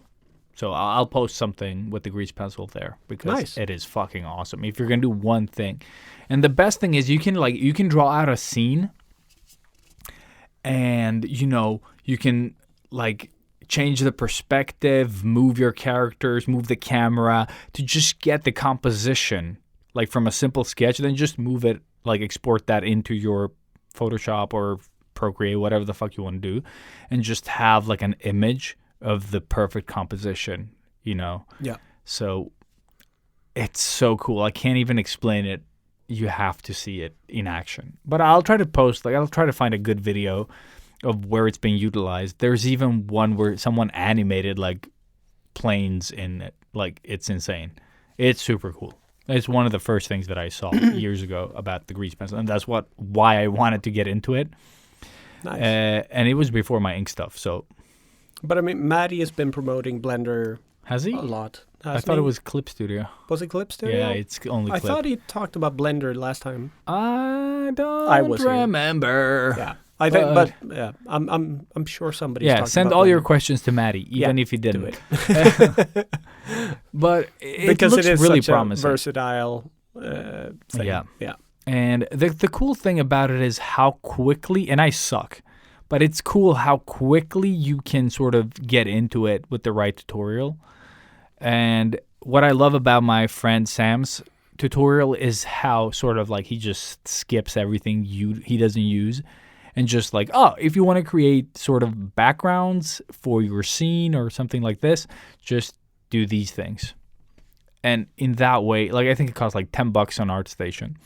I'll link it in the episode as well. Nice. But I bought it first, and then I told him I was going to do it because I want to support people that are putting like good stuff out. And I've been using his tutorials. I'm on, I think, like video number 5 out of 10 or something like that. And it's a lot of fun. Like, Nice. it's a lot of fun. It's such a gratifying thing, and it's not simple because it's 3D, but it's just like that you can get so much out of it. And you can, like, you can draw something and then you can duplicate it just like you can, or draw. Like, you can sculpt something or do something, then you can duplicate it and you have like 2 pillars, and then you add this third thing, and then, it becomes a gate, and you just keep adding to it. Yeah. And of course, there are some frustrating moments where you don't understand what the fuck they did, but it's part of the learning as well. Like, there's, you can't, like, all of the software, at some point, you will get stuck. But Google is your friend. There's so much help for Blender. Like, I've Googled everything, guessing, like, can't do this because, and then you find a solution immediately. Yeah. So that's why I like Blender as well. Like, it's such a popular software that there are millions of videos. Like, there was one thing that I didn't understand, and I just found another video on YouTube about the function, and just like, oh shit, okay, now I get it. Back to the videos, and trying myself, and what I've done.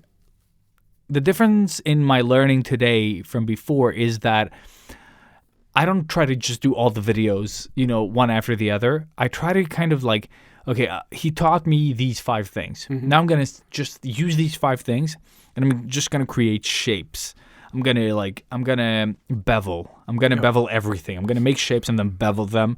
And then I'm going to do insert, or whatever the fuck it was called, which is basically you select like a square on, your cube, and then you can extrude it. You can sort of sharpen it, like make it a point. Like, you can do a lot of manipulations of your shapes, and I've just been playing around with that so that I can get into some of the shortcuts, because like I said, I already use more shortcuts there than I use in Photoshop, In Photoshop, I use a lot of shortcuts, but it's the same shortcuts. Yeah. Here, I'm jumping between a lot more because it's a 3D software, and you know how many fucking buttons they have. Oh, yeah.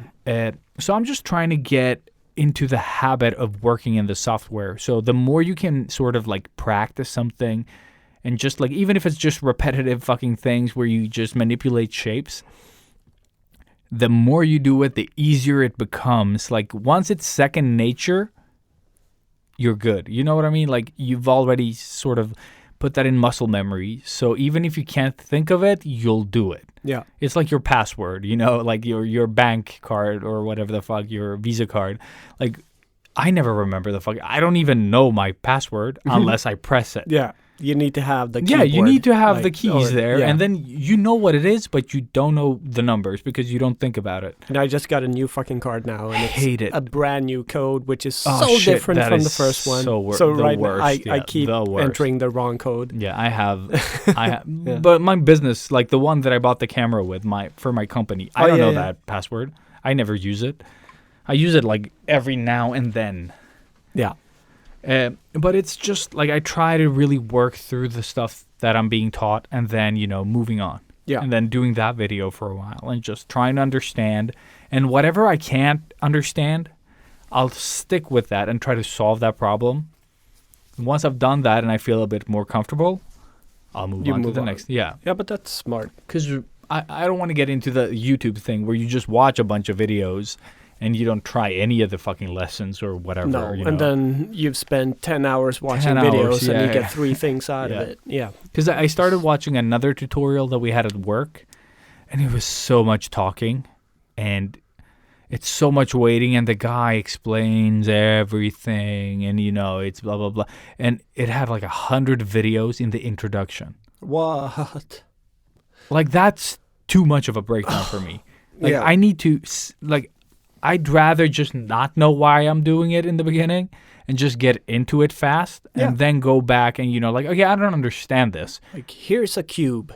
Dude. This is what you can start doing with the cube. Yes. And then you take it from there. You And take it from immediately as you, talking about extruding, just learning how to extrude. You're like, you pull one thing out and then you can pull that thing out. Yeah. Already you have a different shape. You and have you can, something, yeah. With imagination, you already know how to create a full city or, it just... Sometimes it just clicks. Yeah. And you need to find, like, for you, maybe that video is the best video. Yeah. But for me, that was just too much. Yeah. I don't have all that time. No. Every video was, some of the videos were only like 5 minutes. I was like, why do you have like 100 of these? Yeah. Like, and that was just the introduction. We haven't even gotten anywhere. Like, so it was just too much. Yeah. So right now I'm taking that simpler tutorial where I get to sort of get to know the tools, and then I'll take something else after that and kind of like, okay, now I need to learn how to do this, so that I can work non-destructively, like, but then I know the tools. Then I don't have to think about the tools because like there's just too much information. And if it's too slow, you're not gonna, like, it's like having a boring teacher for a good subject. You know what I mean? Yeah. Like, a really bad teacher can ruin any subject. Yes. Whereas you have a fun teacher with a boring subject and they make it fun. Yeah. Like, I never cared for religion, but then, you have that teacher that makes it sort of interesting and it works. You So just want to listen to that person talk. exactly that. But then you just learn things. Yeah. Yeah. And that's my approach to learning as well. Like, Yeah. I'll learn so that it is fun. And then because I know what I need for work, so I'm going to start in that angle because it is work time. It just And, makes more sense. And and then, like, I'll take it from there and see, because the beauty of having a job that requires stuff from you is that it's so much easier to choose. Yeah. Like, I can do what I want entirely and it's not applicable, or I can do it, I can start with the work stuff because they're paying me to do this. And then once I have that applicable knowledge that works for my job, I get that experience, and then it's easier to do what I want to do because it focuses you more. Because if I do what I want to do everything. Yeah. It means nothing. That's basically what doing your own thing for me is. Yeah. It's like the smorgasbord of doing nothing. Just diving into the ocean without Without a knowing. plan. Yeah, exactly. Like, I'm going to swim that way, maybe. Here we And go. then- yeah, and it's like oh, swimming fuck. without knowing the direction. Yeah. You're just like, you're swimming in different directions and getting nowhere. Yeah, exactly.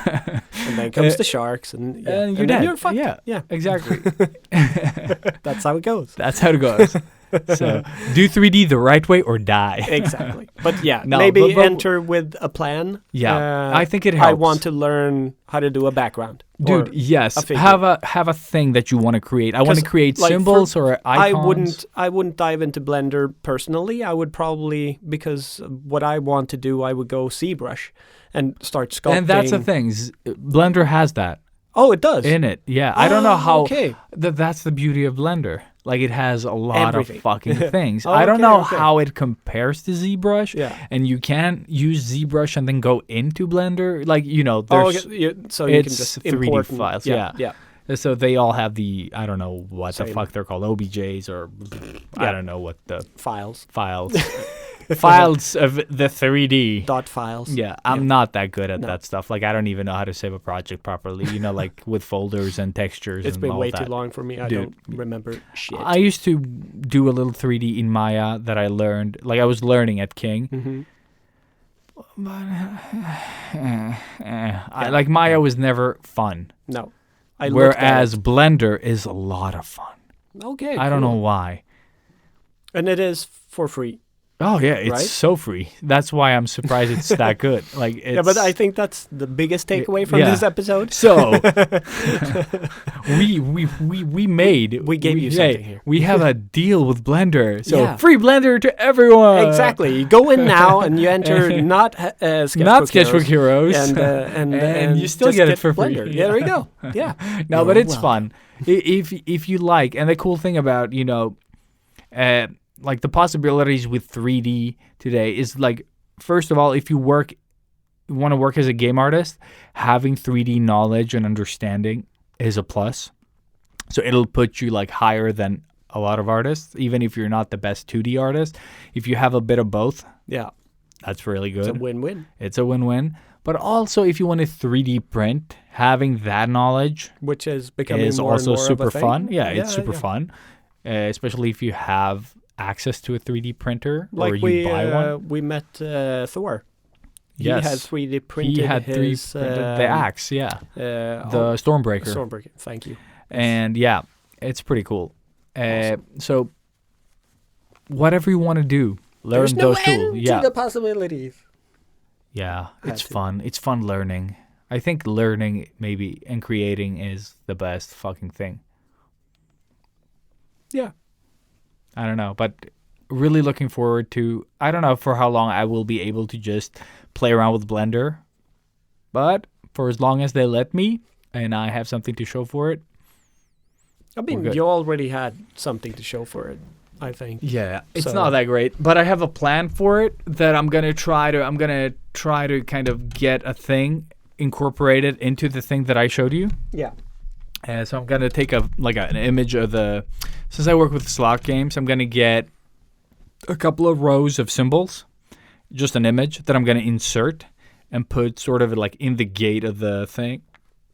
And somehow, when I told you about the flip idea that I had, Yeah. maybe I can like present something that I'm like, oh, I have this idea, and while I was doing this, I came up with And you can So the bu- actually show. and I can show the Yeah. flip, which think is that's so the much coolest fun, thing. yeah. Yeah. So. Fuck, I I'm gonna really want to try that. start playing with Blender now. I'm not going Dude, to. I of know course I'm not going but, to. But the cool thing about what we talked about doing fun things is that when you talk to people or when you meet people that talk about it, you get inspired.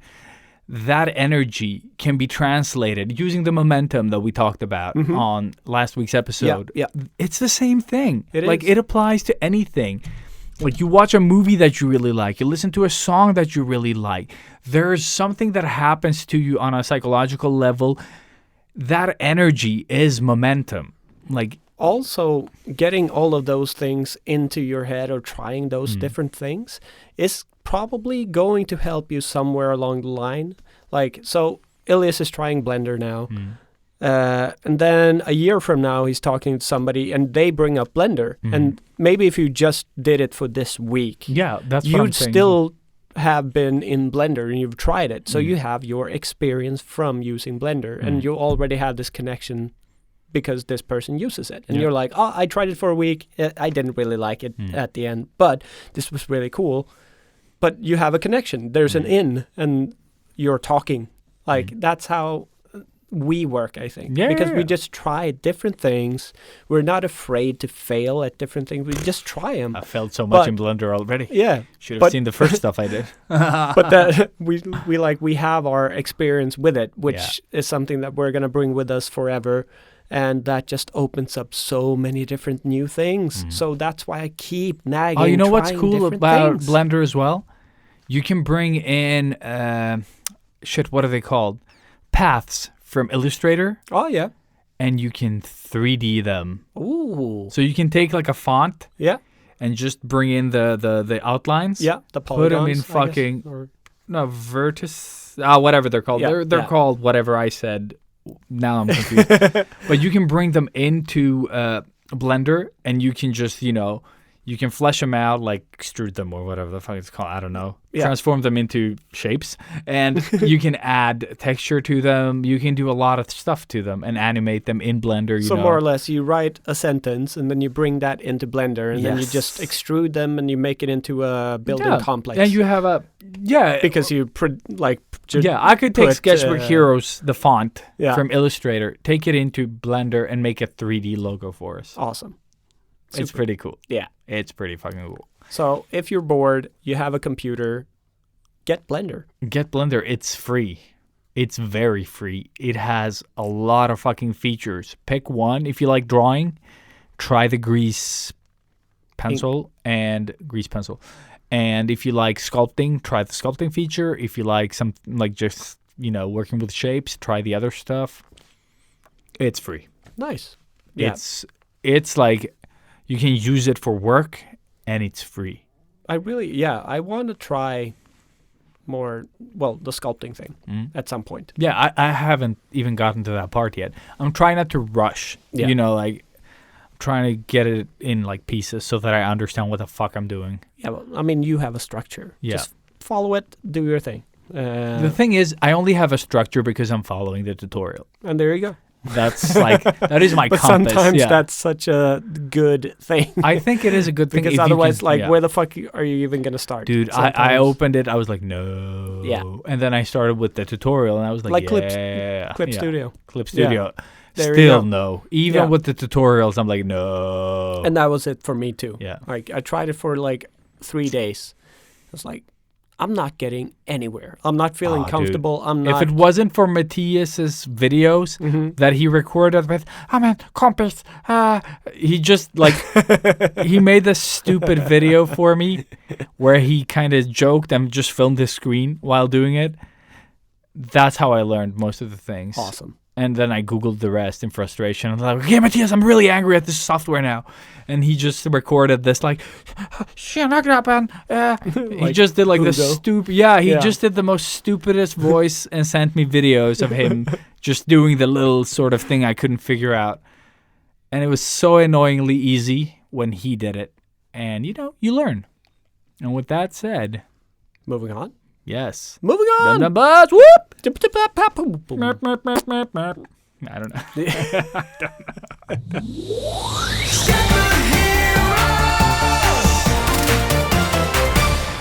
Yeah. And we're back. Welcome to Toolies, the Hello. best part. It's actually for retro. Thomas. But, That's yeah. what I said. Yeah.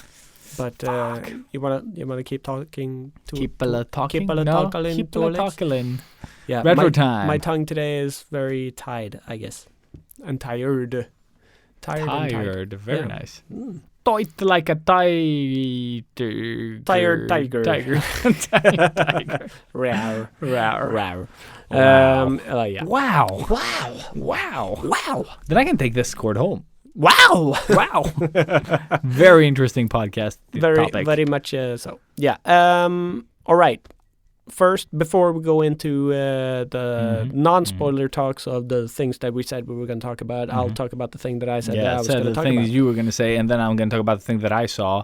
after we saw a that thing. exactly, and then we saw the thing, And then we can talk about the thing that we both seen. exactly, and then Very we'll cool. see if we've seen everything, seen all the things that we've seen, yeah. other things that Yeah. we've seen. Maybe we've seen Very good. something Nice Yeah. summary of this section of the podcast. retro. We're like the guy from Waterboy Night. The man,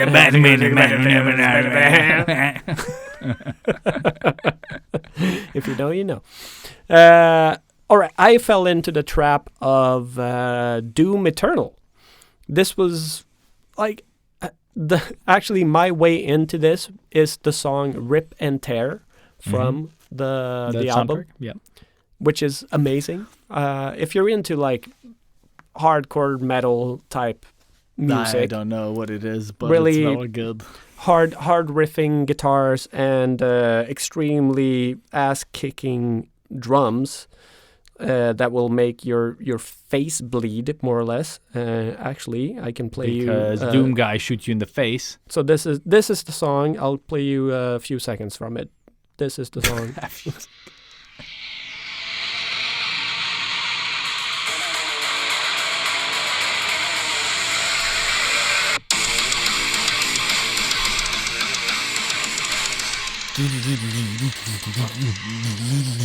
Exactly. And that's just the beginning part of the song. It's amazing. It's so impressive how they made that song and that sound for the whole game.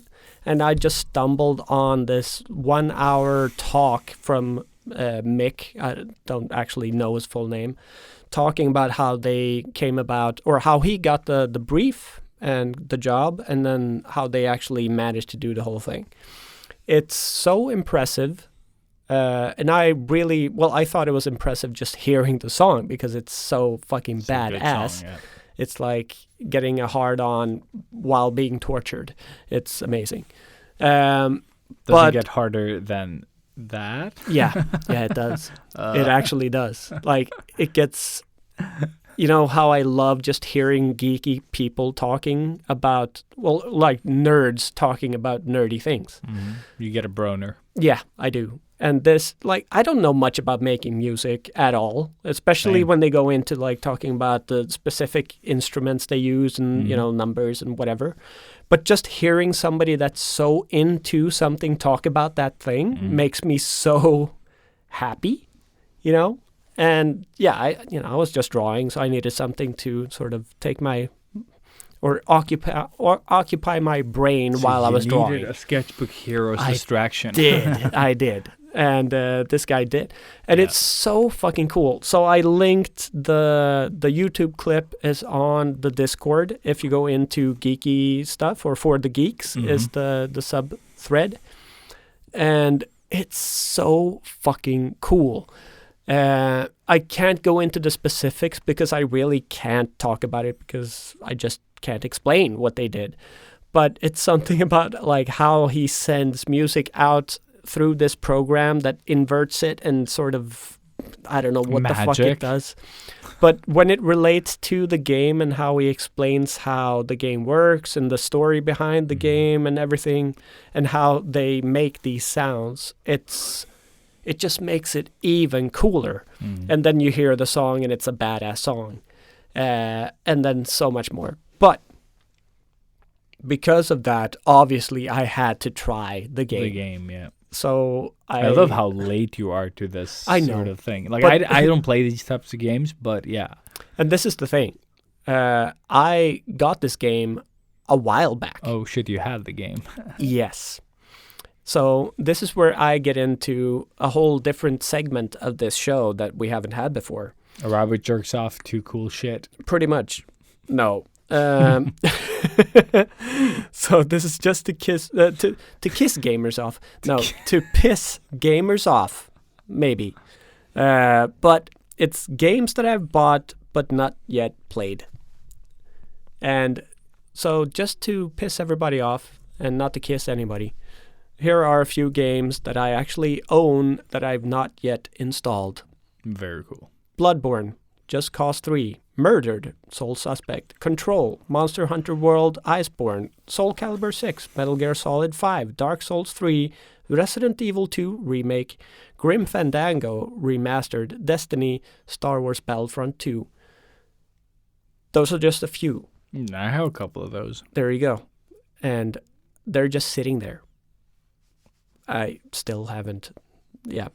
And Doom was one of these games, and it just dawned on me that, holy shit, I actually got this on like a sale a while back because Doom, might be fun. So I installed it, and I've had a lot of fun with it. It's stupid just running around shooting demons, but with a really kick-ass soundtrack, with really cool weapons, and it's very over-the-top, gory. If you just want Everything to... I don't want with games. Yeah, I know. It's No, but it's I definitely- love the graphics for it, but Yeah. I just... And it's definitely not something that I would normally pick up and play. Kind of like the Need for Speed thing. It just sort of came about through, hearing about the music, and then I was intrigued and like, oh yeah, fuck, I have the game. And I started playing it and I loved it. But then I was so into drawing, so I didn't play that much. but... But at least I installed it, I played it, went through the first couple of levels, and just really think it's a badass break from reality. It's the perfect game in that way. It's exactly what you expect, but maybe even delivers a little bit more. Specifically, if you have seen that 1 hour talk of just Mick talking about creating the soundtrack, you just get this other level appreciation of the effort that went into that little thing, which is the background music to all of this, but how much it just heightens and elevates the thing that you are doing, killing demons, to this badass fucking soundtrack. Like the song that we heard, it's called Rip and Tear. And that's exactly what you do. You get a demon and you rip that fucker in half. Like it's gory, it's brutal, but that's what you're getting when you install Doom. It's just, that's how easy it is. So I've had a blast with that. But other than that and the stuff that we've seen, I haven't really seen that much. So that's kind of like my one big retro for this week, I guess. But I really encourage people to go in and just check the video that I posted on for the geeks on the Discord. If you are remotely into music, I think you'll love it. If you're just into gaming, I think you might enjoy it. If you just want to listen to an Australian dude talk about like music and metal stuff, I might. and you have an hour to spare, go for it. The last Australian thing you posted was good. He was Australian, right? No, shit. That was what Matthias sent me. Never mind. I'm like, what did I? Yeah, he sent me Aussie man. No. Me and Matthias are following the Johnny Depp Amber thing. And there's this guy, Aussie man or whatever the fuck he's called. The stoner dude? I have no idea. But he just does these summaries of the trials. It's really funny. It's not heavy spoilers. No. It's called Aussie Man or something like that. Okay. Because a lot of people are covering this. Yeah, but he's covering it funny. Yeah. Okay, good. So he's like, blah, blah, blah, cut to super violent, blah, blah, blah, blah, like the emblem that they have at court and everything. And it's like, and when Johnny Depp arrives at the trial, everyone's like, hey, Johnny, I love you. And then like, hi, Amber, when she comes out of the car. No, it's a lot of fun. Oh, that shit is actually sad. Crazy. Yeah. It's a circus. Yeah, it's more than that. It's celebrity now. Celebrity circus? Yeah. And now Dave Chappelle got fucking punched in the face. Oh, I saw, but he fucking dodged. I saw his ninja move. He just like, And that dude got fucked up backstage, apparently. I've seen the images. I only saw the video. They beat the shit out of him. But Open the can of Will Smith. Uh-huh. And that's just the beginning. I think it's going to get so much worse before it gets better. So, yeah, we'll see what happens. We'll see how many people you need to punch in the face before that kind of equalizes again, just like becomes... It's so funny. Like, I don't like getting punched in the face. Maybe I shouldn't run up to people and try to hit them. But yeah, Yeah. you heard it here first. Don't go up on stage and try to hit people in the face. Exactly. Let them just, Do their do thing. the thing that you paid them to do. Because you actually paid to sit there and listen to it. Mental patience. Yeah. Or do you think that you're obliged to punch them in the face because you gave them money? I don't know. How does that work? Like, here's Make some money. me a balloon clown. Yeah, I guess. Make me a bicycle clown. Bicycle. God damn it. Yeah. Make me a Make balloon. me a balloon. How do you even what? make a balloon? I don't even know. Let's move on. Let's not talk about my shortcomings. You shut up. Yeah, no. You shut up when you're talking to me. Shut your mouth. Oh, it's so good. I don't want to watch it though. I don't want to. No, it's not PC anymore. I It's think. not PC. But I still want to though. Yeah, same here. You Just for the motivating son of a quotes. bitch. Yep. Oh my god. All right. So that was the little derail or whatever the fuck. Let's go Let me- into the nitty gritty. No, let me talk about my movie. Oh, you have a. Because after you and I went to the cinema, Oh yeah. my neighbor just I sort of went out totally Police forgot. Academy and invited me to the cinema again. And this is, I think, this is the most important thing in Yeah. this podcast. And the cool thing is, I saw the the movie that both of us can't remember the title for. The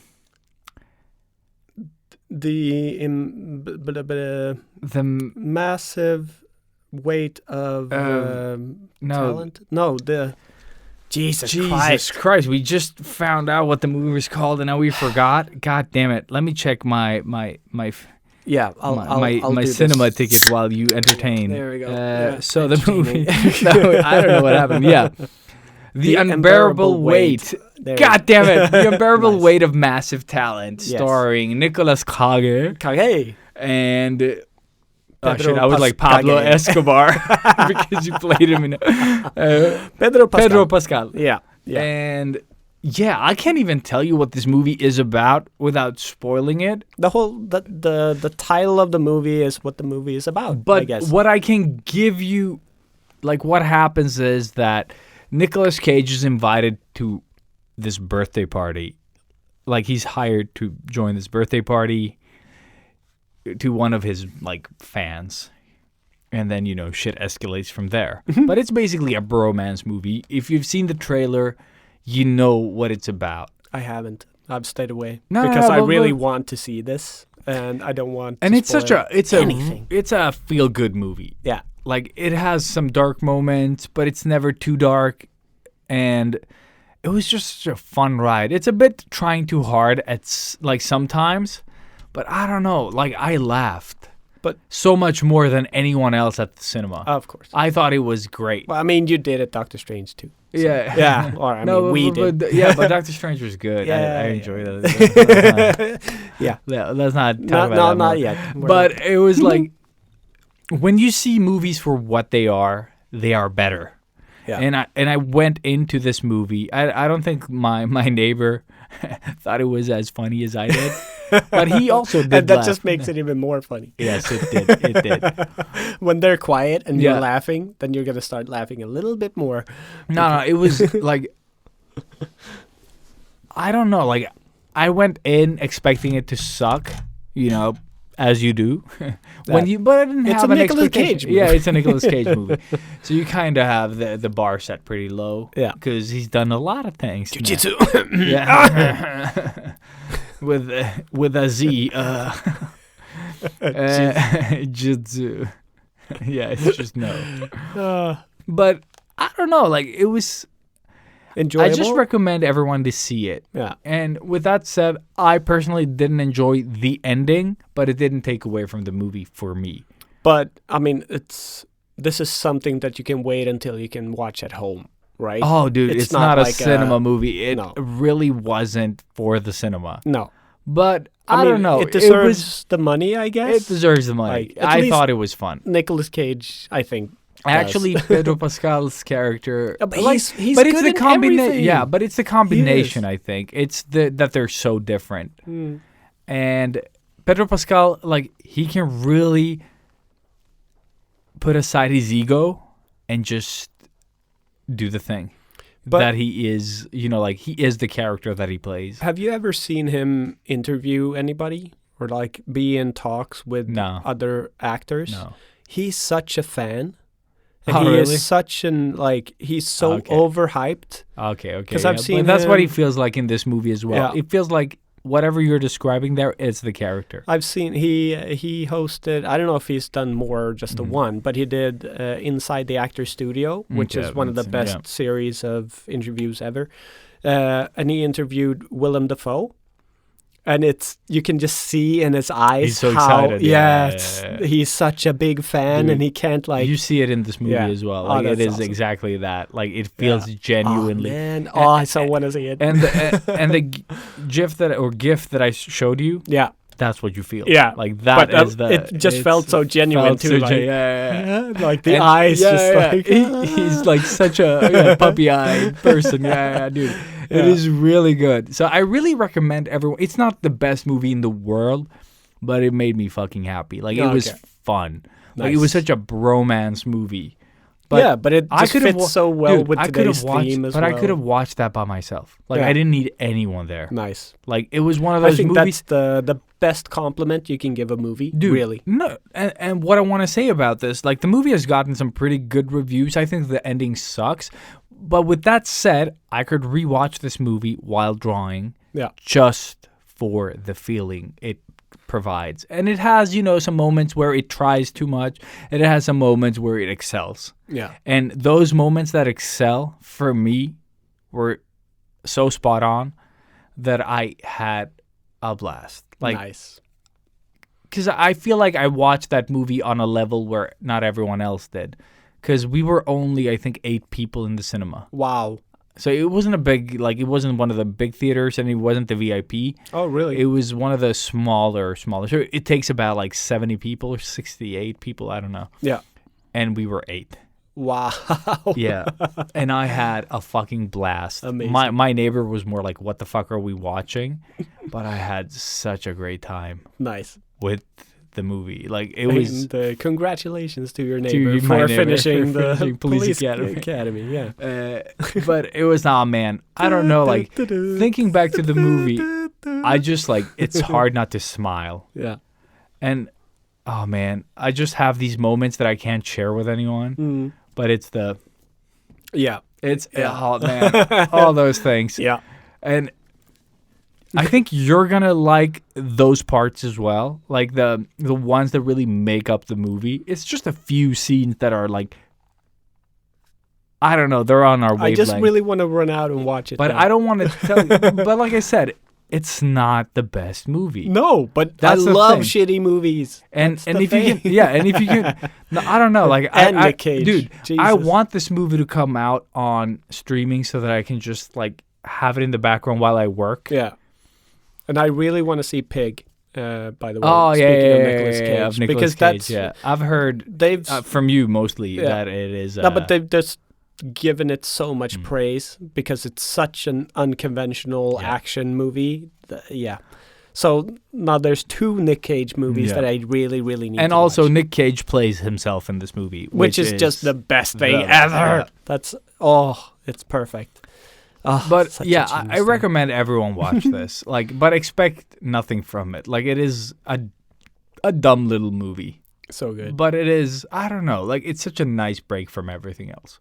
Awesome. So yeah, It's a really movie. recommend it. Like, it has like it's a bit different from what you expect it to be, in the right way.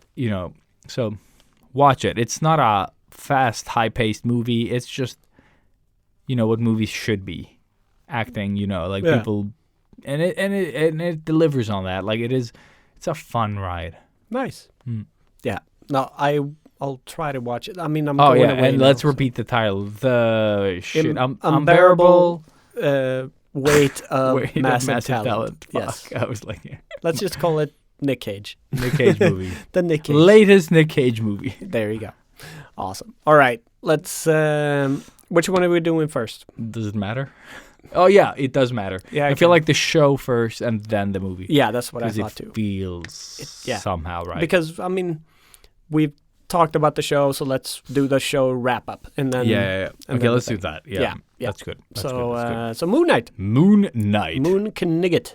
And I noticed on the last episode, I was like, every time I said moon, I said like moon. Like I said it like that, and Like I couldn't stop hearing it. And then I said it the second time, and I was like moon. Yeah, I wanted to say like cow so many times. Yeah. But I just like I said it in a way that was like.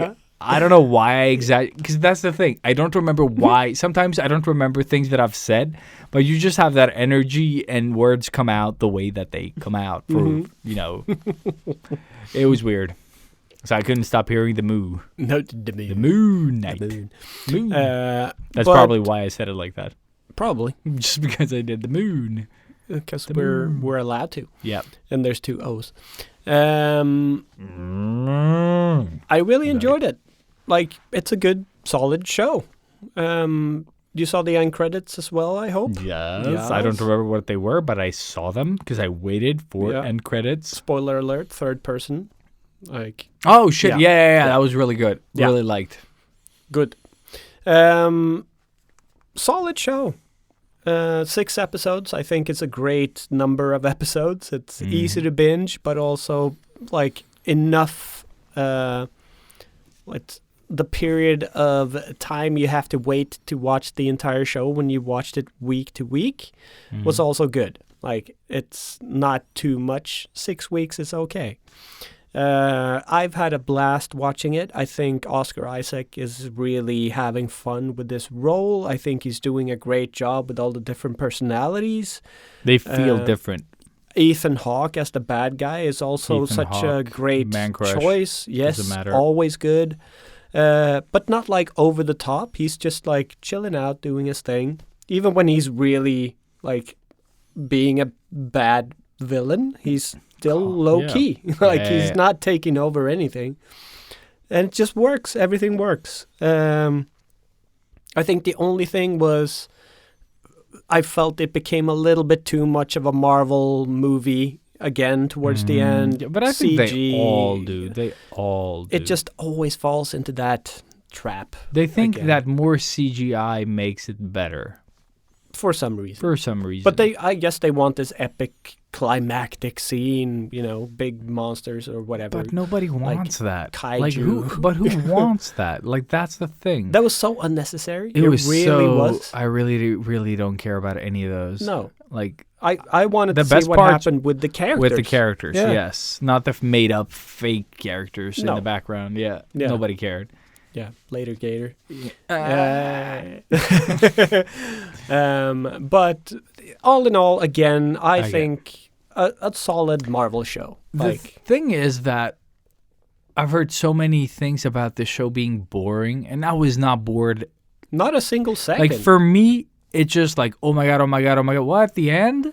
yeah, Like it ended too fast. Yeah. Like the 45 minutes were just too fast, Yes, or whatever the fuck I the agree. runtime is. yeah, But it always felt too short. Yeah. Like so that I wanted to see what happened next. because there's so much going on underneath the surface, so Yeah. you just want to know more all the time. And because of the fast cutting between personalities and all that. Oh, by the way, spoiler alert. Spoiler. But it's just like I don't know. It worked for me. Yeah, Like yeah, same. I think it's the way you have to watch these shows is as somebody that hasn't read the books. yeah, Just of course. brand new, like this is Marvel and Disney. It's sort of Disney taking Marvel things and making them for the next generation.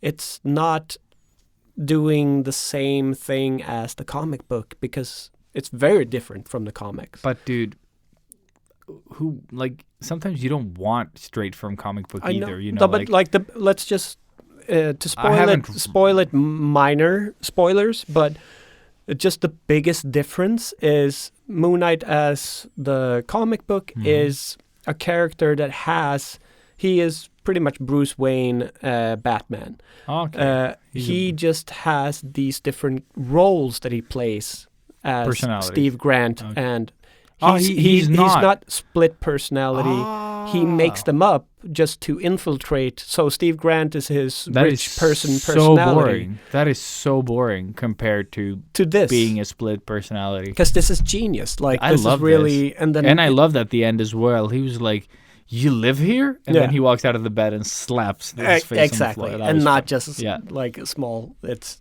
It's full a- on.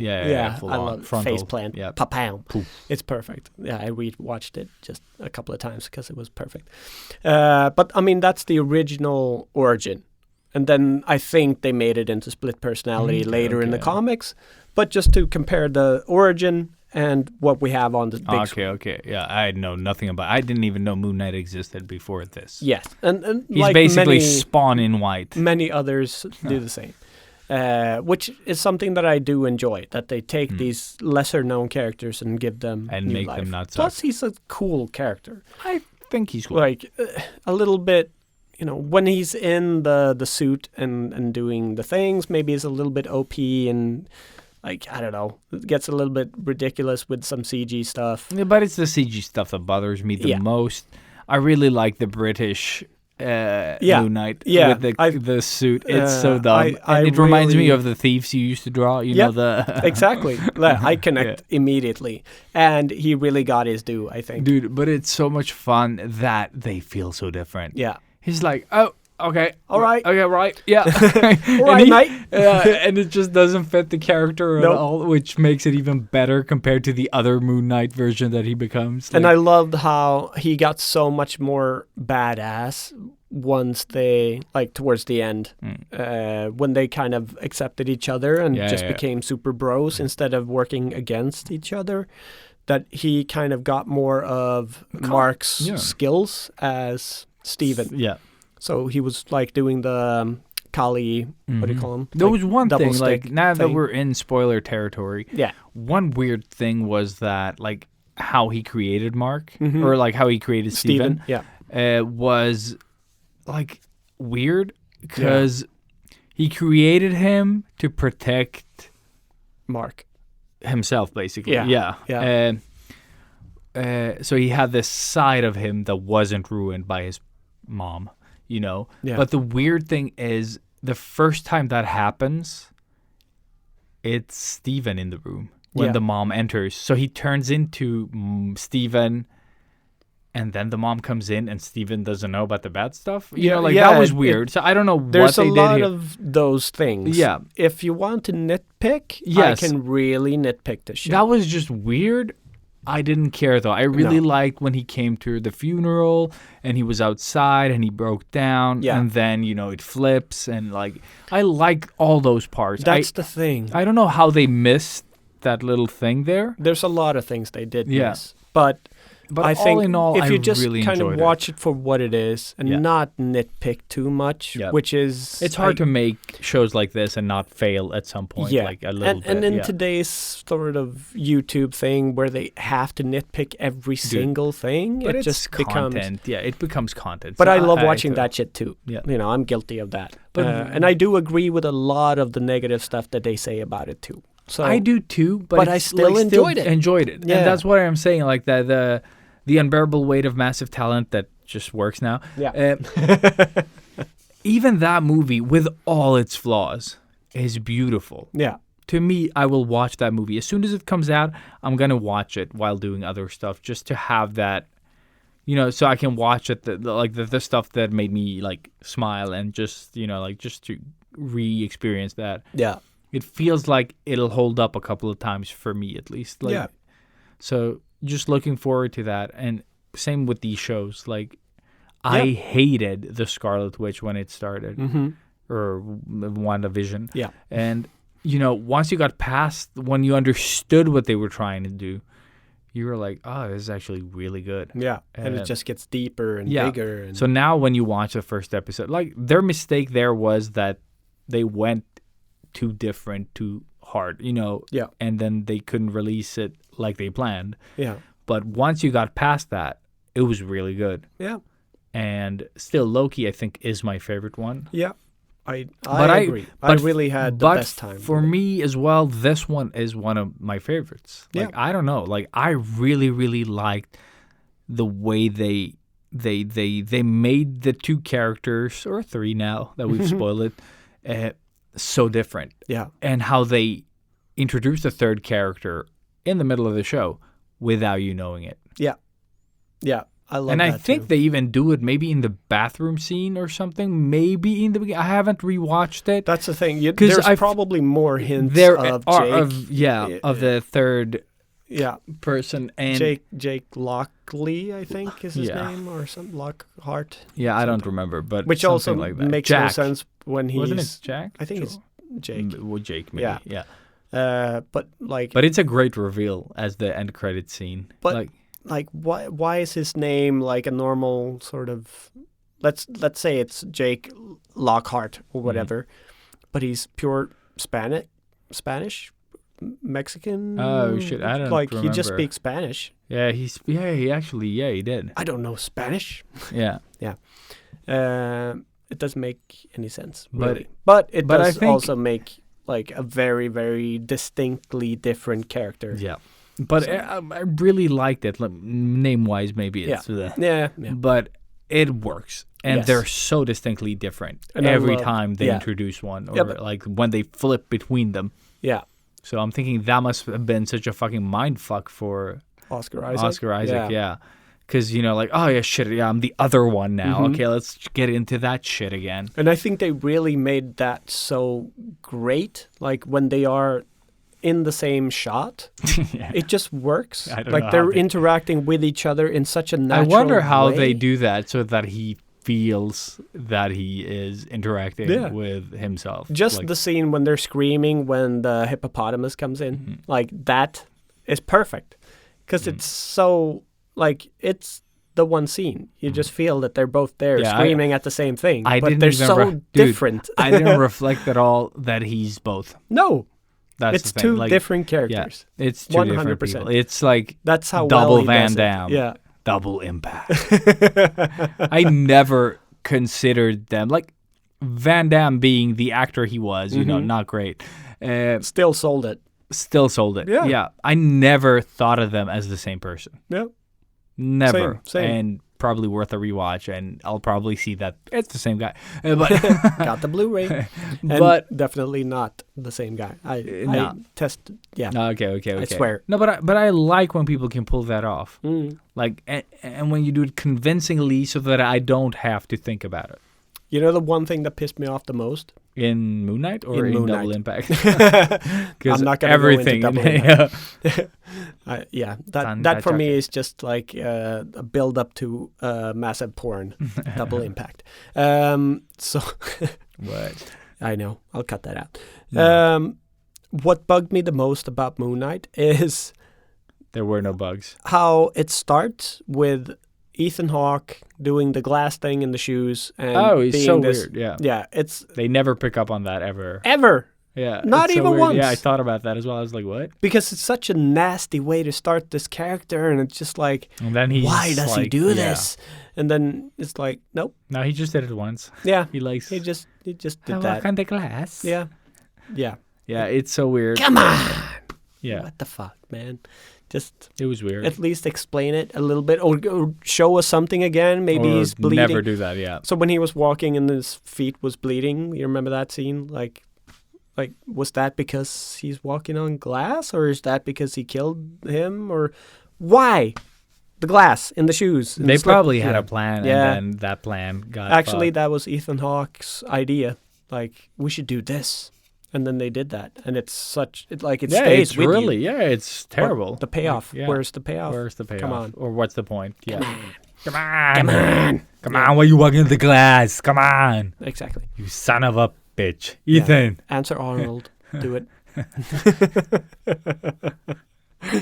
But Come overall, on! What the fuck? overall, I think it's a great show. If you've managed to not watch it, I think you have a perfect binge in front of you. Yeah. This is a show that's kind of just perfect for binging. It's 6 episodes. Yeah. I would give it 6 out of 6 episodes. I would give it 6 out of 6 6 episodes. yeah. Yes. Ding. So every episode is there. Yeah, I really enjoyed it. I don't care what people say. I don't care about the shortcomings. I don't care about the CGI fights that I don't like. Yeah, exactly. It still holds You up. can nitpick as much as you want, but just look at the whole thing. Yeah.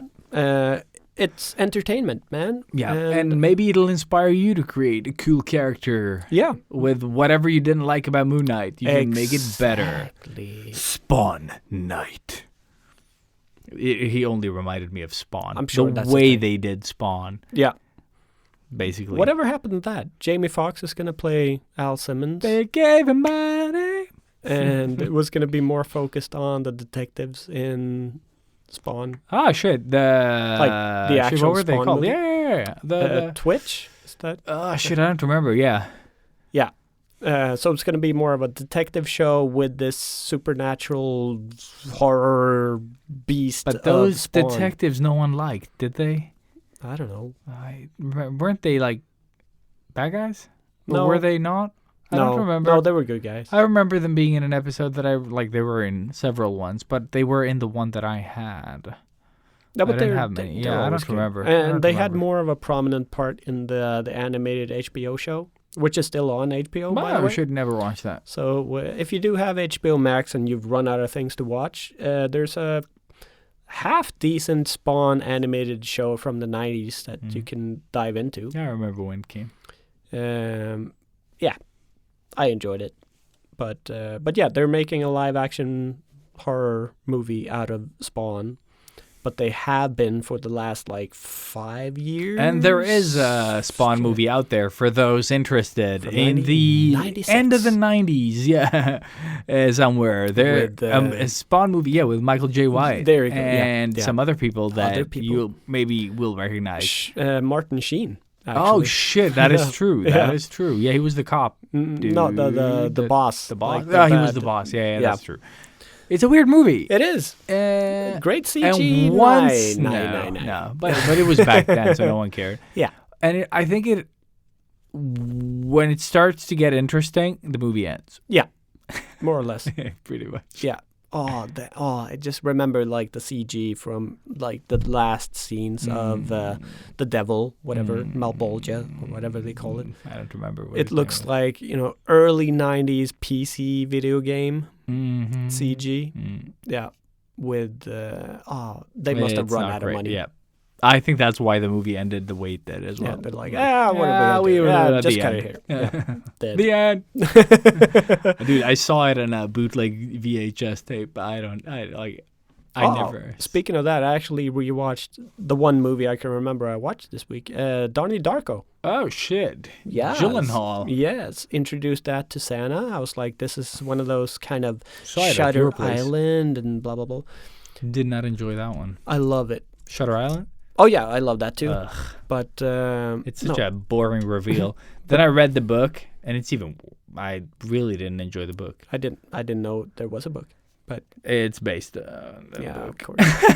but But it's not called, I think it's called Patient It's like 57 or whatever the fuck he is in the book. I'm freezing. That's what the Island. book, yeah, but that's what it's called. But Donnie Darko. I think it's Jake Gyllenhaal's first movie solo. He was in, I don't know if you know this, but City Slickers. Oh, what? He's the son. In the second one? The first one. Is he in the first? Did he have a son in the first one? Yeah. I can't remember. Because I think it starts with him being at his son's class and doing the this is what I do, the parent talking about their work, and he's so and they're so embarrassing. boring, yeah. So that I think that's his first movie, and then Donnie Darko a couple of years later. A couple. Yeah. Yeah. Because I think he's 16 in he's Donnie very Darko. emo in Donnie Darko. But dude, that's such a deep movie. I don't even remember what it was about. To be I honest, can't explain what it's about. Yeah, that's because what I'm saying. It's It not a movie fucks that with time in a perfect way. And I really, really Who's enjoyed the it. director on Donnie Darko, by the way? Huh? Who's the director? Somebody. Somebody cool. Yeah. That's my favorite director. Yeah, me too. Yeah, I've seen so many of their movies. So I always ask Santa, what do you feel like watching? And she said, I feel like watching something like The Beach. Oh shit! And I kind of enjoyed the beach. I love the beach. Yeah. But Not obviously that I didn't- remember anything from it, but I did enjoy it. And when she says that, obviously I don't bring out the beach. No, you bring out Titanic. I'm like, let's see something that's kind of similar in the way, like thriller that fucks with your head. It's a little bit trippy. And I was like, maybe Donnie Darko. Like, and she hadn't seen it, so we Did watched she it. ask you a million questions? No, she's learned. But with this movie, it doesn't like. Well, yes, it opens up for so many questions, but even though I've seen it, I don't know how many times now, You I have no still answers. don't know. Yeah. So that's the cool thing about the movie, that it's so open-ended, and it just leaves you with this like, okay, so the way I interpret this is this way. And it's really so impressive, Yeah. I guess, because it's such an old movie now, Mm-hmm. but it still just fucks with your head in that way, and it's, yeah, I would say close to perfect. So if you haven't seen Donnie Darko, or if you haven't seen it in a while, I definitely recommend going back to watch it. Unfortunately, it's not on any streaming services in Sweden, at least. Not even on YouTube? Not even on YouTube. You can Wow. probably rent it. No, but that's what I meant. Like, Yeah. But I had the DVD, a non-subtitled DVD even. So that's how cool I am. You watch it in Swedish, though, so it's cool. Yeah, exactly. Dubbed. Yeah. Donny! Jakob Gyllenhaal. Ja. Yeah, no. But it was really cool. Jake. Just remember that I actually saw a movie this week too. But all right, are we even touching the big one? No, it feels like let's have you all watch Doctor Strange. I was just gonna Yeah. say Doctor Who almost. Yeah, Doctor Who. Doctor Who? Oh, Doctor Doctor Who, Strange. Doctor Doctor Strange. Strange. Yeah. And we can do a retro special Let's do- yeah, for 'cause this we've- summer. We've talked way Yeah. too much already. Let's do a Marvel special, actually. Let's just like bring it all together. Smart move. Yeah. The road so far, Ooh, the Marvel way. I love it. All right. Yeah. Just so recap all the movies. But we did watch Doctor Strange and Multiverse of Madness. We both enjoyed it. I do recommend you watch And it. yes, we both recommend you watch it because it's a fun ride. Yep. It is. But it's also filled with a lot of other stuff. Yeah. That- And what we can say is, if you're a Sam Raimi Evil Dead Oh, fan, yeah. you should watch it. Yes, for sure. This is Sam Raimi flexing, for sure. Loved it. Yeah, go watch it and have a fantastic week. Yeah, and thank you for sticking with us for 2.5 hours. Oh my God. Idiots. So sorry. Not sorry. Yeah. Suckers. Suckers. Made you listen. Yeah. But yeah, catch you on next week. Catch you on the catch. Catch you on the catch. Next On the catch. catch. Yeah, Yes. catch. I'm out. Yeah, Brain. music, Brain coming, is coming. dead. Yes. We're all coming. Yes, coming together.